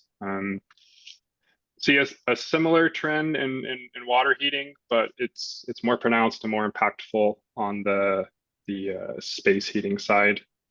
The two main factors that I would say, I guess, as well, like slightly characterizing multifamily, like shell space a little bit differently, seeing a trend towards more multifamily units, maybe smaller, like urban multifamily units, those types of impacts as well. And in terms of magnitude, I'd say the largest impactor is the heating fuel splits. Heating. Okay, thanks. And then maybe on the comparison of 23 results and this year's RA model, I wanted to, I guess, check with PGE around what will go into the modeling. I think my understanding from the last cycle is that it's still going to be like achievable is what, not the cost-effective achievable, but the achievable gets put into the RP portfolio analysis. Is that still accurate? So it's both, Okay. but they're partitioned. So cost effective is reducing, basically it's taken as given. So we've got a load forecast, cost effective reduces the load forecast, similar to what I was saying before. If it's 100 average megawatts forecasted in 2040 or whatever, energy efficiency will reduce that to 70. Okay. And then that's the demand we filled. Achievable is the terms get muddled a little bit, but either additional or non-cost effective, that gets bundled together and then considered as a additional supply side resource to be evaluated alongside say your Gorge Wind or your Christmas Valley Solar. Sure. Okay. And do you know if those numbers in the 2023 total line up with the ones that went into the 2023 IRP? Because I think we talked a lot in terms of like what the 2030 potential was or the 2028 action plan. So I don't know, some of those values don't like stick at the top of my head, but I guess just curious if they're still the same ones. Can you clarify? I'm not tracking right now. Oh yeah, sorry. So like and I don't know if you're able to tab back a few slides, whoever's, yeah, okay. So this one, on that 2023 total line, like there's a lot of discussion of the 53 average megawatts, which I think was a 2030 number, so might not line up. But my curiosity is like whether the 712 or 630 is essentially what got binned and put into the model in last cycle. It's a good question. I have to okay, go back and add that up, but I can look at it. I'm pretty sure it comes out of the 630. I'm pretty sure we delivered to y'all. Seth was still with the achievability assumption. So it's the delta between what's cost effective and the achievable. But I think and correct me if I'm wrong, Peter, but I think the question is when you add up what was in the action plan, so cost effective, and then the stuff that was selected by portfolio analysis, add that up. Is that now the 2030 cost effective potential forecasted in 2030? Is that the question, Peter? Well, I guess there are two parts. I was curious what went into the model, and then also what came out. I think the 527, that's more programmatic though, right, Kyle? Like that was or was that from PG's additional acquisition too?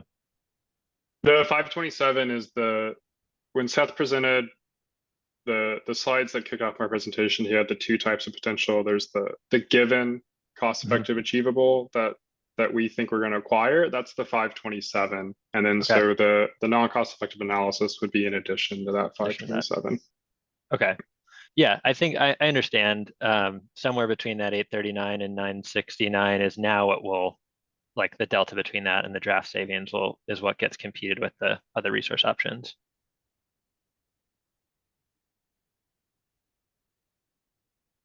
Yeah. If that's a question, then yes. Yeah. So, yeah. right. No, just confirming. Thanks. Okay, perfect. Yep.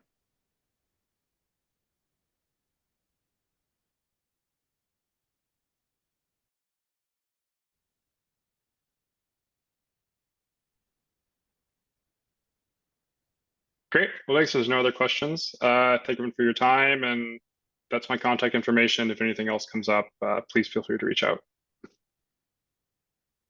Great. Kyle, thank you so much. Really appreciate it.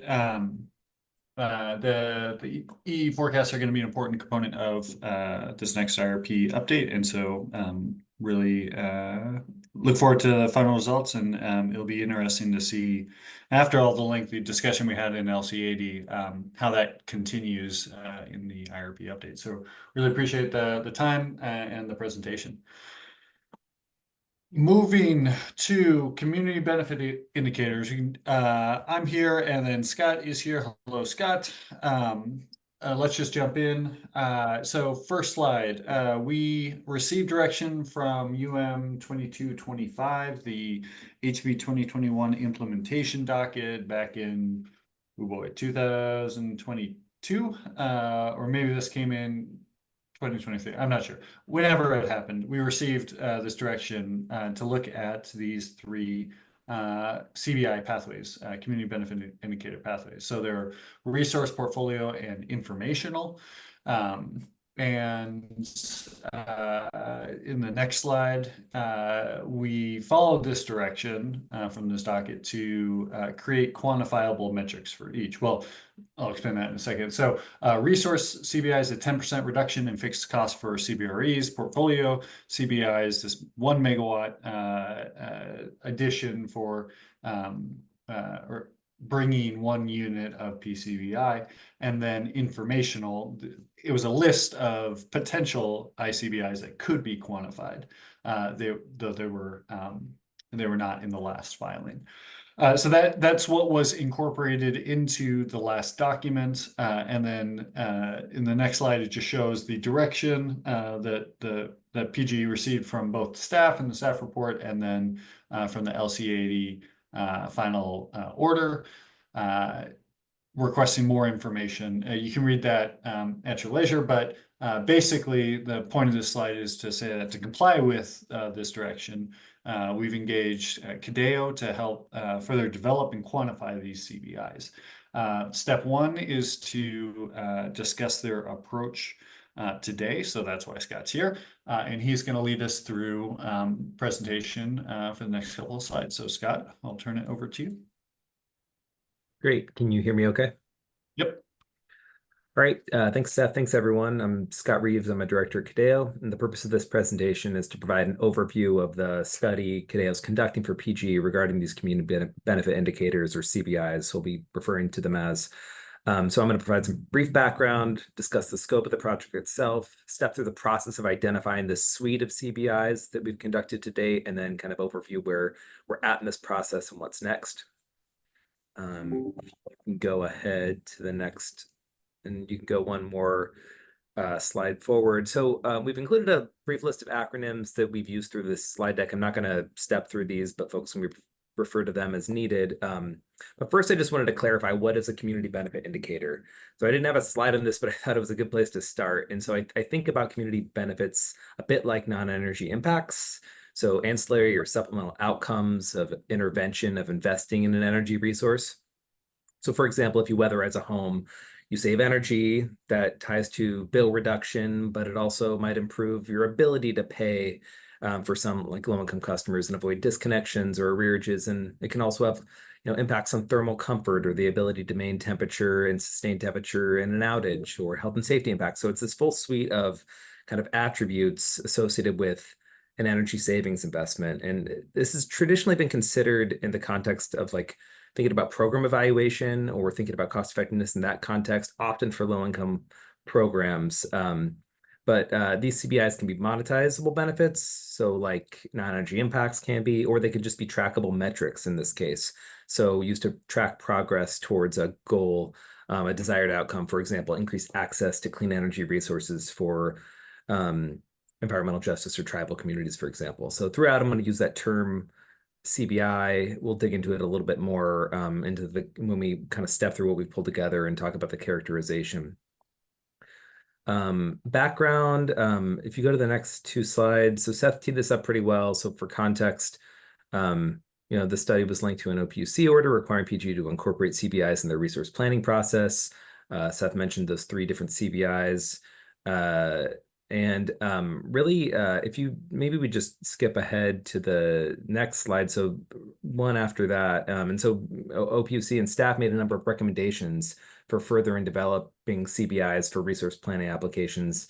And so this included expanding a list of CBIs being considered and identifying more quantitative methods for estimating and valuing specific CBIs. And so that really brings us to the purposes of this study. So if you go 2 ahead, PG contracted with CADEO to conduct a study that identifies a set of these CBIs to consider for these applications. So the first step, identifying the CBIs to be considered. I'll talk a little bit more about that.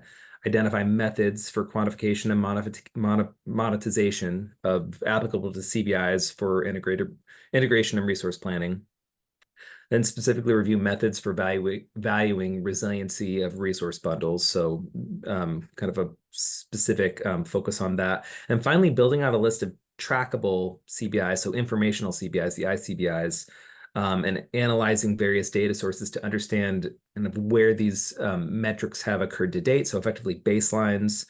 And this could be like a proportion of participation of energy programs occurring in and outside of EJ communities, for example, but then making some recommendations about how to increase progress towards expanding participation in underserved communities. And so that's kind of a last step, kind of a backwards looking kind of participation analysis. So to begin, we needed to identify a suite of CBIs to consider. And so if you go 2 slides ahead, we have this flow chart, and so it just provides an overview of the process. So first identifying these CBIs and then determining the linkages to resources and valuation methods. Like there's a lot of interconnected steps to kind of arrive at that final set that we would use in IRP process. So number 1, we reviewed literature to identify the landscape of known CBIs to consider for this study. And so this includes research from PGE, past research from PGE and ETO, has some stakeholder feedback, and other jurisdictions that have considered a similar process for identifying community benefits, such as Washington State's clean energy implementation planning process. Every electric utility went through a similar step with stakeholders to identify a set of community benefits that reflect various values of energy investments. So then we consolidated that list and aligned with feedback from PGE, and then started characterizing this list of CBIs based on categories. And I tend to think about these CBIs more in terms of like cost effectiveness perspectives, so societal, utility, host customer or participant perspectives, or just whether they're monetizable or not monetizable, but maybe they're trackable metrics that are important to consider. But then we developed a crosswalk between individual CBIs that we identified and specific resources.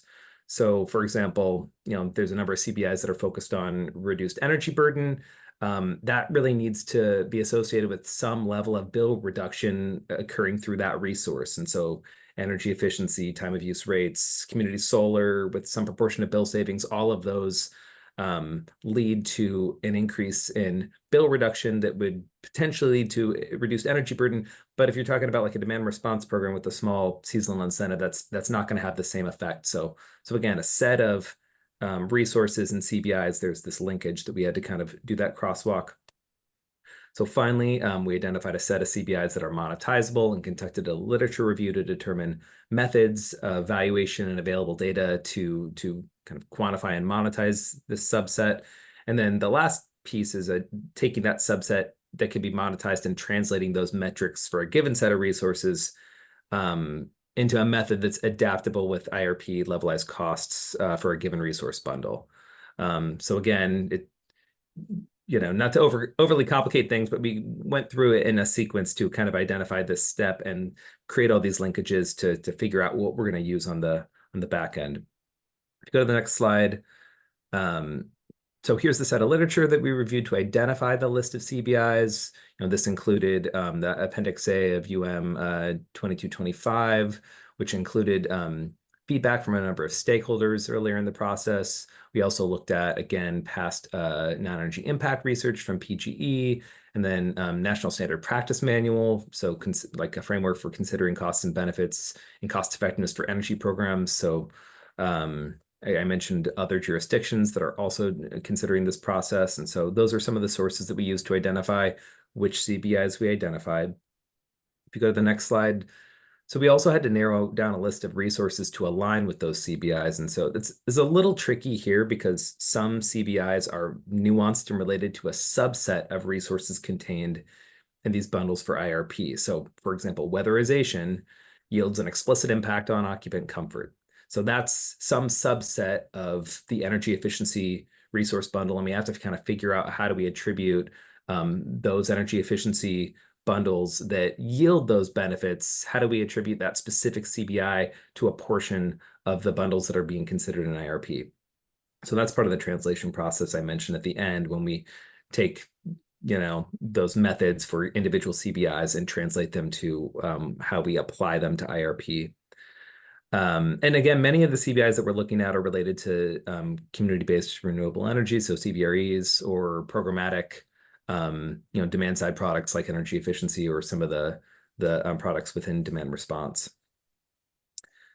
If you go to the next slide, so we've interpreted some of the categorization from OPUC using the following working definitions. So PCBIs, those that are aligned with hypothetical or proxy resources and used in the IRP. RCBIs, so resource specific and accounting for project specific considerations such as where a resource might be located or sited. So does it have a local community impact on, or a local impact on the community or like the distribution system planning process? And those CBIs could be considered for DSP or CBRE acquisition process applications. And then finally, the ICBIs I mentioned are informational metrics that are effectively trackable and backwards looking. So we would look at, for example, participation within and outside of underserved communities to date for a given program, and then think about kind of what steps you'd need to take to move forward to increase whatever outcome is for that given CBI. So that was the process of kind of setting definitions and identifying the CBIs. I'd like to, if you go 2 slides forward, I'd like to now just overview the CBIs that we've identified as part of the study. So we identified a total of 30 CBIs, and there's a lot of information here. The next couple slides, we step through what these are, but I'm really trying to just provide kind of broader characterization of what they are. I think there's definitely a lot of information that people can review, as needed outside of this presentation, but just for the purposes of getting through this, the next couple slides, we've tried to characterize these CBIs in different ways to kind of make sense of them. One thing I really wanted to point out, though, is that these are not mutually exclusive for any category. There's a lot of interrelationships and overlaps between these categories, as I'll show. And again, I tend to think about these things in terms of cost test perspectives or whether or not they're monetizable, and we look at those.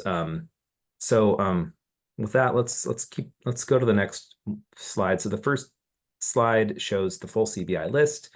It's our 5x6 grid of all the CBIs that we're considering.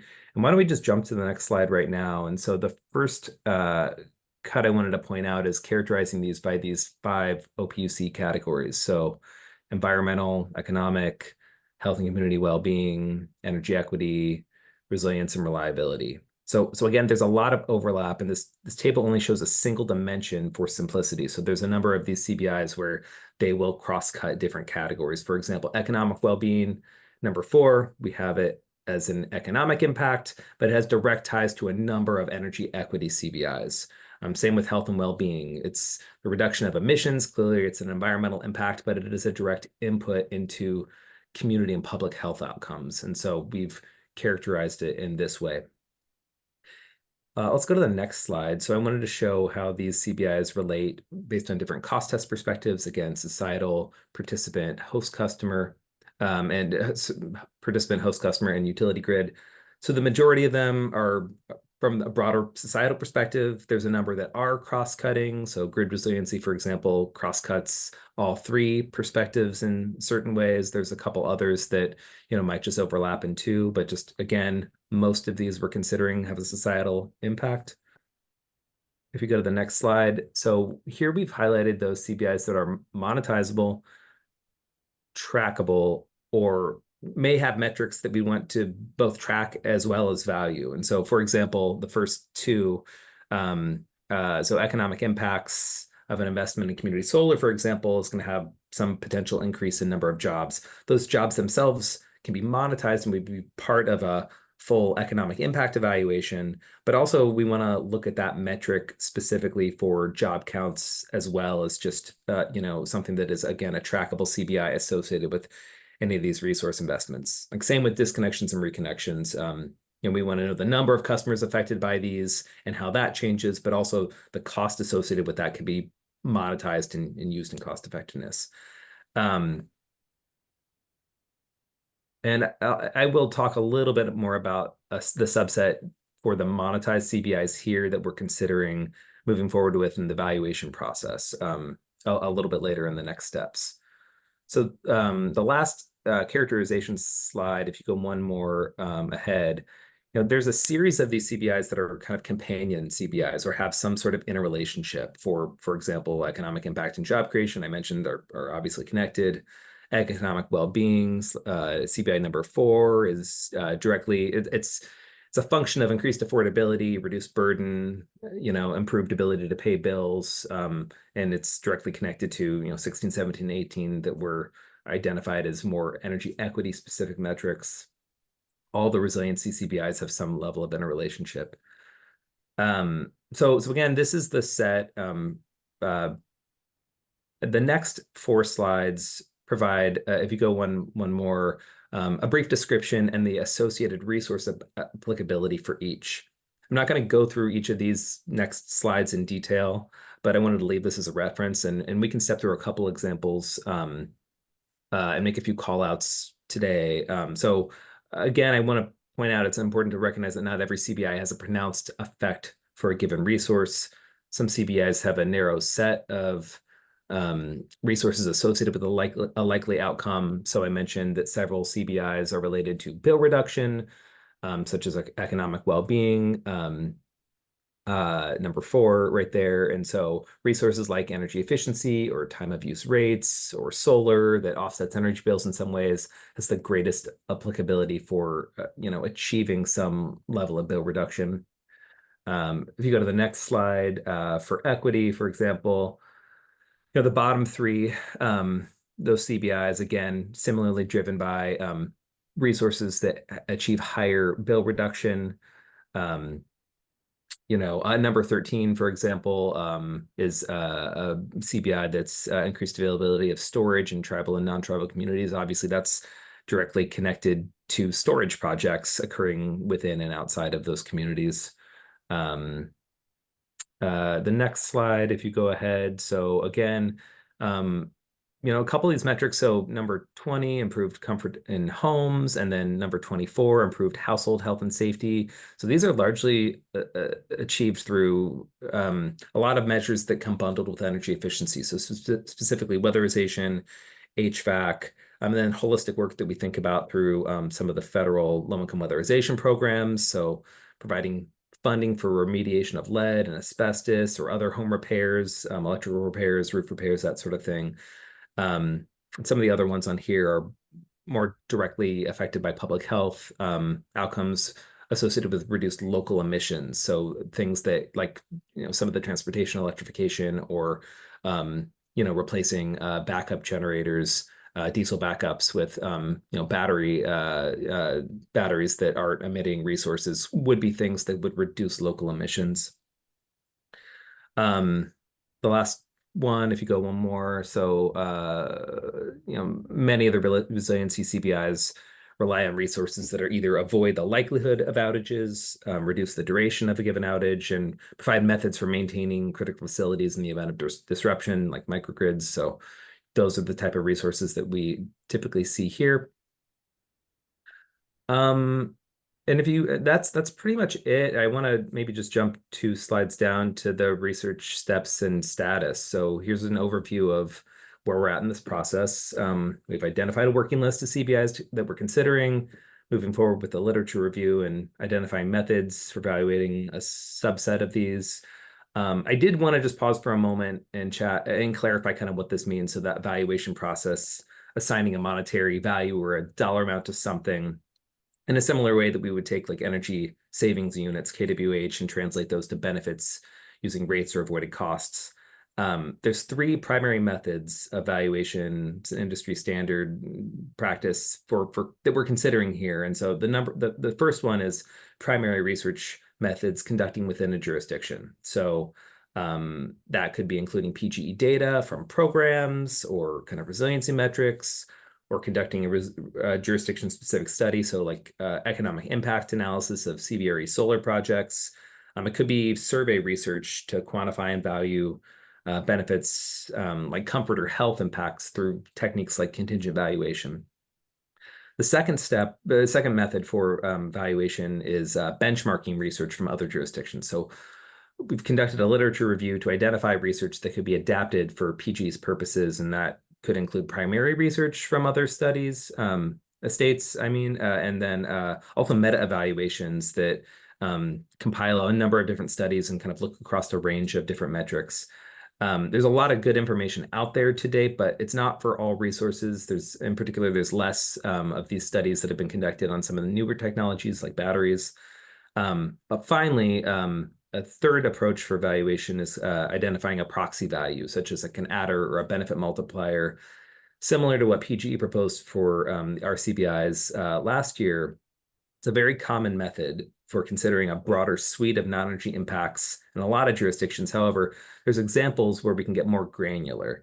Rather than a single percent benefit multiplier as a catch-all, there's a number of states that have started looking at a broader set of proxies that value environmental impacts, risk, health and safety impacts, economic well-being. So kind of expanding the dimension that we consider these CBIs in, but using these proxy values, recognizing that these can be hard to quantify, but reflect non-zero values for a lot of these resources. So as a next step, we're gonna be looking across these to determine kind of what methods make the most sense. Both in the near term for the IRP this year, as well as potential alternatives for future studies. Other next steps, we're going to be meeting with the CBI AG to discuss the study and solicit feedback. We're going to be working with PGE on an approach to quantify attributes of resiliency, so valuing kind of reduced likelihood or reduced duration of outages. And finally, I mentioned earlier the ICBI assessment, so reviewing available data sets, program participation, resiliency metrics, quantifying some of these trackable CBIs over a period of time, and that can be used to really measure progress towards goals in the future. So for example, we might identify program activity occurring within and outside of a definition of EJ or underserved communities in a given year, and you can kind of look at that over time to see if directionally folks are making progress towards those goals, and there can be specific strategies that folks can take in deployment to make that a reality. So I'm going to stop here. Hopefully that provides folks a good snapshot of what the study entails and where it's going. Yeah, thanks for your time and interest, and I'm open to any questions folks have at this point.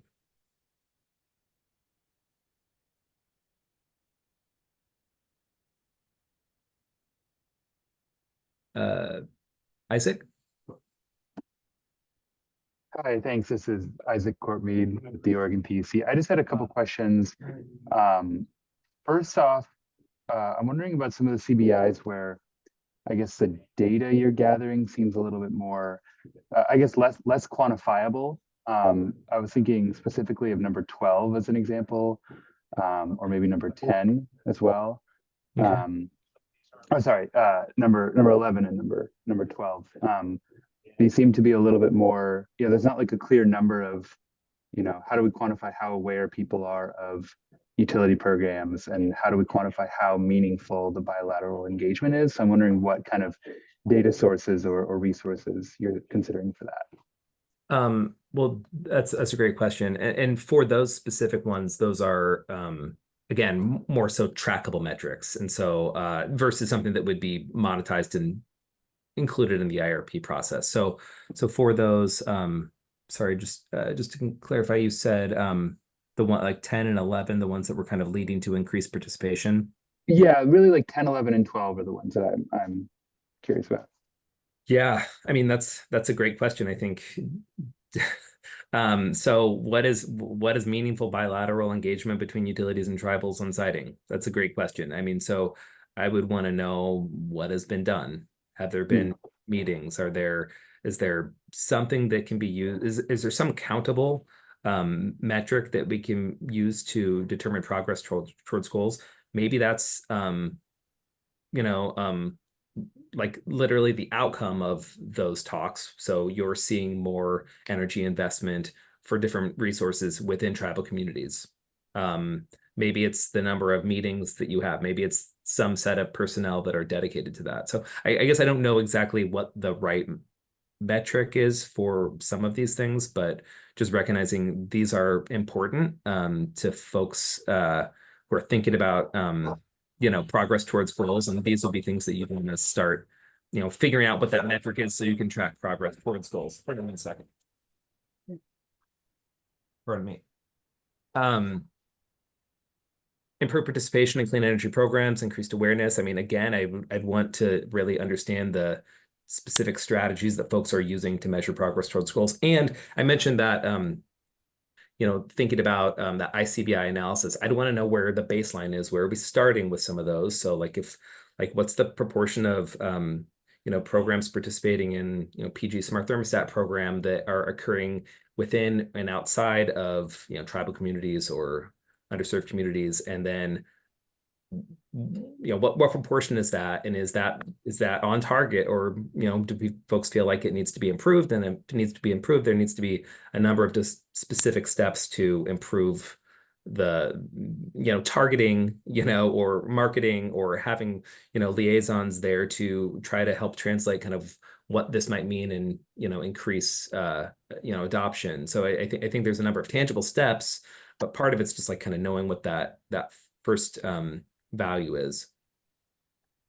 Great, that's super helpful. Thanks, Scott. Just one quick other question. What definition are you using for EJ communities?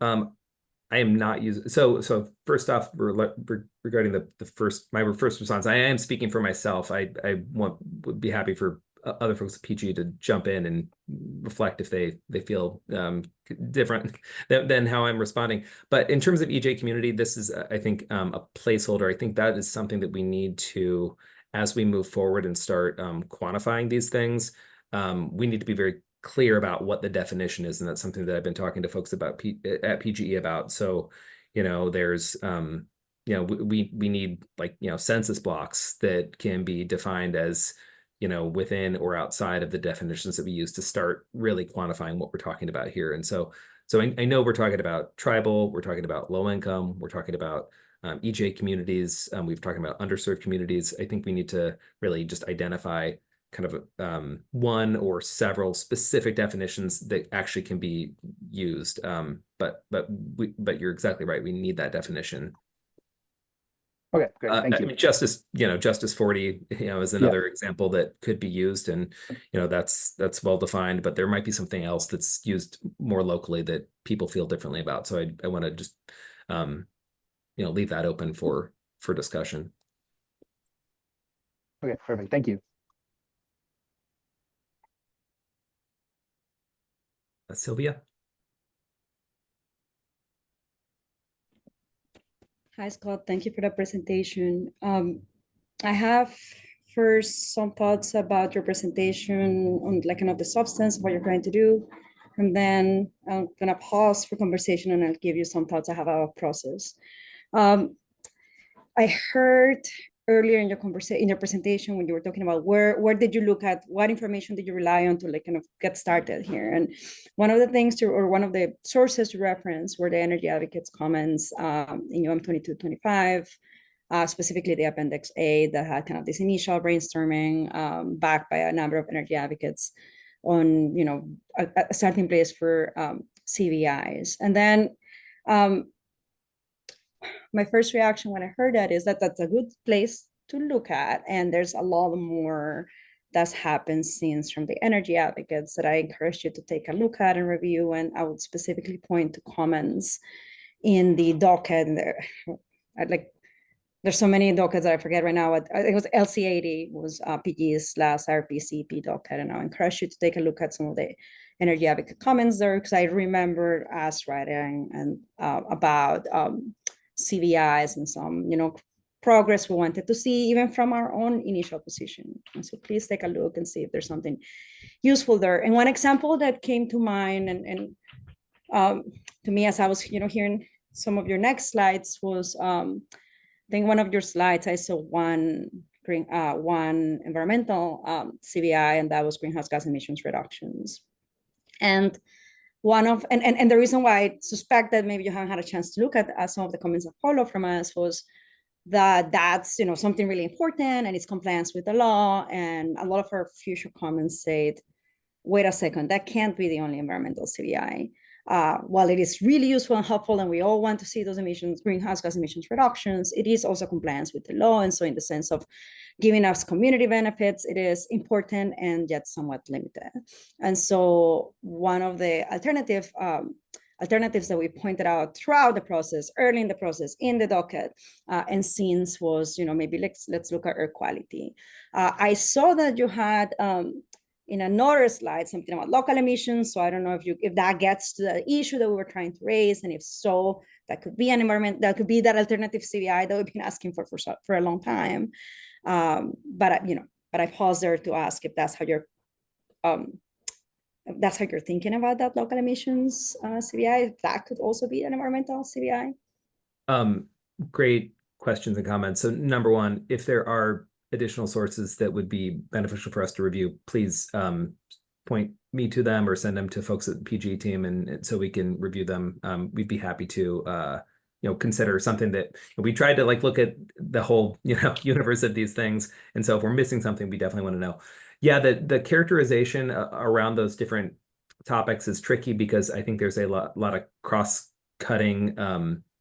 A number of them are cross-cutting. And so there is reduced local emissions. So number 2023, CBI 23 is reduced local emissions, like pollution burden. That definitely is a environmental metric, but it has it's a direct impact into public health. And so we decided to bin it there. I mean, every one of these could have multiple definitions, and we recognize that's a little tricky, but we tried to kind of lead with kind of what is the most kind of pronounced effect that we're talking about, or kind of catalog them in certain ways. So I mean, we can do it differently too, or have something that would show kind of CBIs with all the associated, right, like a complete mapping of kind of every category that they're touching, but it is like this.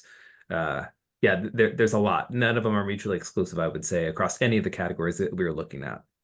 Thank you. And you've emphasized that in the presentation, and I appreciate it. And so, yeah, when I saw greenhouse gas emissions reductions, I was like, oh my God, here we go again. It's like we didn't have a conversation. And then I saw that one, and I was like, okay, maybe we are having a conversation. And so that, it felt good to see it. And yes, I understand it can be multiple things. Okay. So yeah, so that I would say docket LC80 there's probably like, I don't know, I remember how many rounds of comments we had, 3 or 4 rounds of comments. There'll be a lot that's not relevant, but there often was a CVI section, and I would encourage you to take a look. And I think that was one of our kind of main concern issues. And so maybe this will be addressed, assuming that 23 makes it, to the final round of metrics. But that was definitely one that was important to a number of us in the last round. Again, not to detract from the importance of greenhouse gas emissions reductions as a metric, but also just wanting to see more than compliance with the law in terms of environmental CVIs. Definitely. Sorry that was confusing, and thanks for pointing those out. I mean, like as I say, I just saw the first slide and I'm like, oh, and then like I think just a couple minutes ago, or maybe 5 minutes ago, you mentioned that second one, and I was like, oh, okay, never mind. In terms of process, and this won't be a surprise for any of you in the room because we've been having this conversation in different forums in different ways. I think it's really fabulous and wonderful that you're planning to bring this conversation to the advisory group. It's a really important key source of information, a really important forum. And, I think I strongly encourage PG to add a touch point with the energy advocates, particularly with the environmental justice energy advocates that are not represented in the advisory group. I think there's a lot of important feedback, particularly on this topic. And it's one of the reasons why I've been pointing out for a while that we do really need that there's space between advisory group and IRP CEP forum. These forums tend to be a lot less accessible. I don't know if folks even look at the agendas for these forums anymore. Like, honestly, I just opened it by accident because I just assume I'm not coming to this forum. And then I saw this and I was like, okay, I'm going to try to make time and be here. So that third space is really important. We've been having this conversation also in the context of the income qualified base discount program, in the context of the distribution system planning. And so as a result of all of those interactions in all those spaces, I had an opportunity to talk to folks at PGE and heard what I'm encouraged by, which is some interest in hosting that third space. I heard that, we should get a reach out from Brooke Brownlee soon and have a conversation about what that looks like. But because this conversation is developing and because you're moving on with your work, Scott, and you are looking at how to incorporate this in 25 IRP or, all your planning work, I think this is really, time is of the essence. And so it is of the essence on the IQVD, having the meeting for the IQVD, but it's also of the essence to have it for this topic. And so I really want to maybe communicate a sense of urgency that if this is moving fast, if we do really want to have that, try to bring back that third space, as soon as practicable, because I think it's important. You are missing a lot of feedback from folks who will not come to this meeting and are not in the advisory group. So that's my pitch. You've heard it again, many of you, and you hear it again today.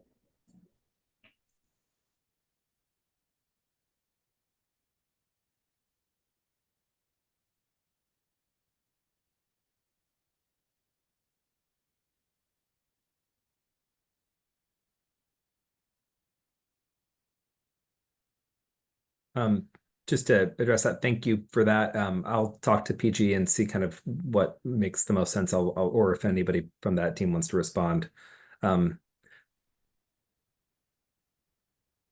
Thanks.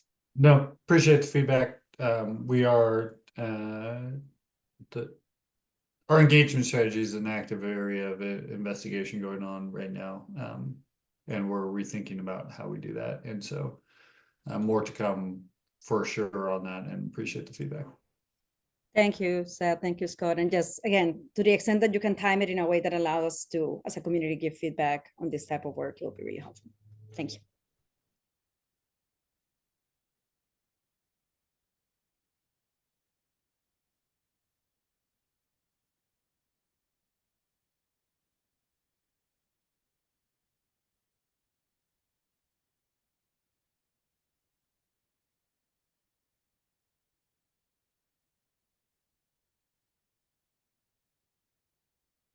Seth, I don't know if there's any other questions. I think that's kind of all we had.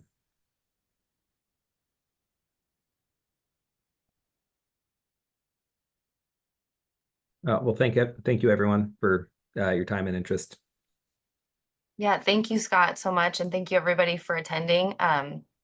If there's no more questions, we'll go ahead and finish up. Just check to see if there's any. Nope, no more questions. Okay. Great. Well, a recording from today's meeting and the materials will be posted to the website within a week. Our next roundtable is October 2nd, and the distribution system workshop is September 12th. So you can come to either of those for more information. And thank you again for coming. We really appreciate it. Please feel free to contact us at our email here or use the feedback form. Thank you again.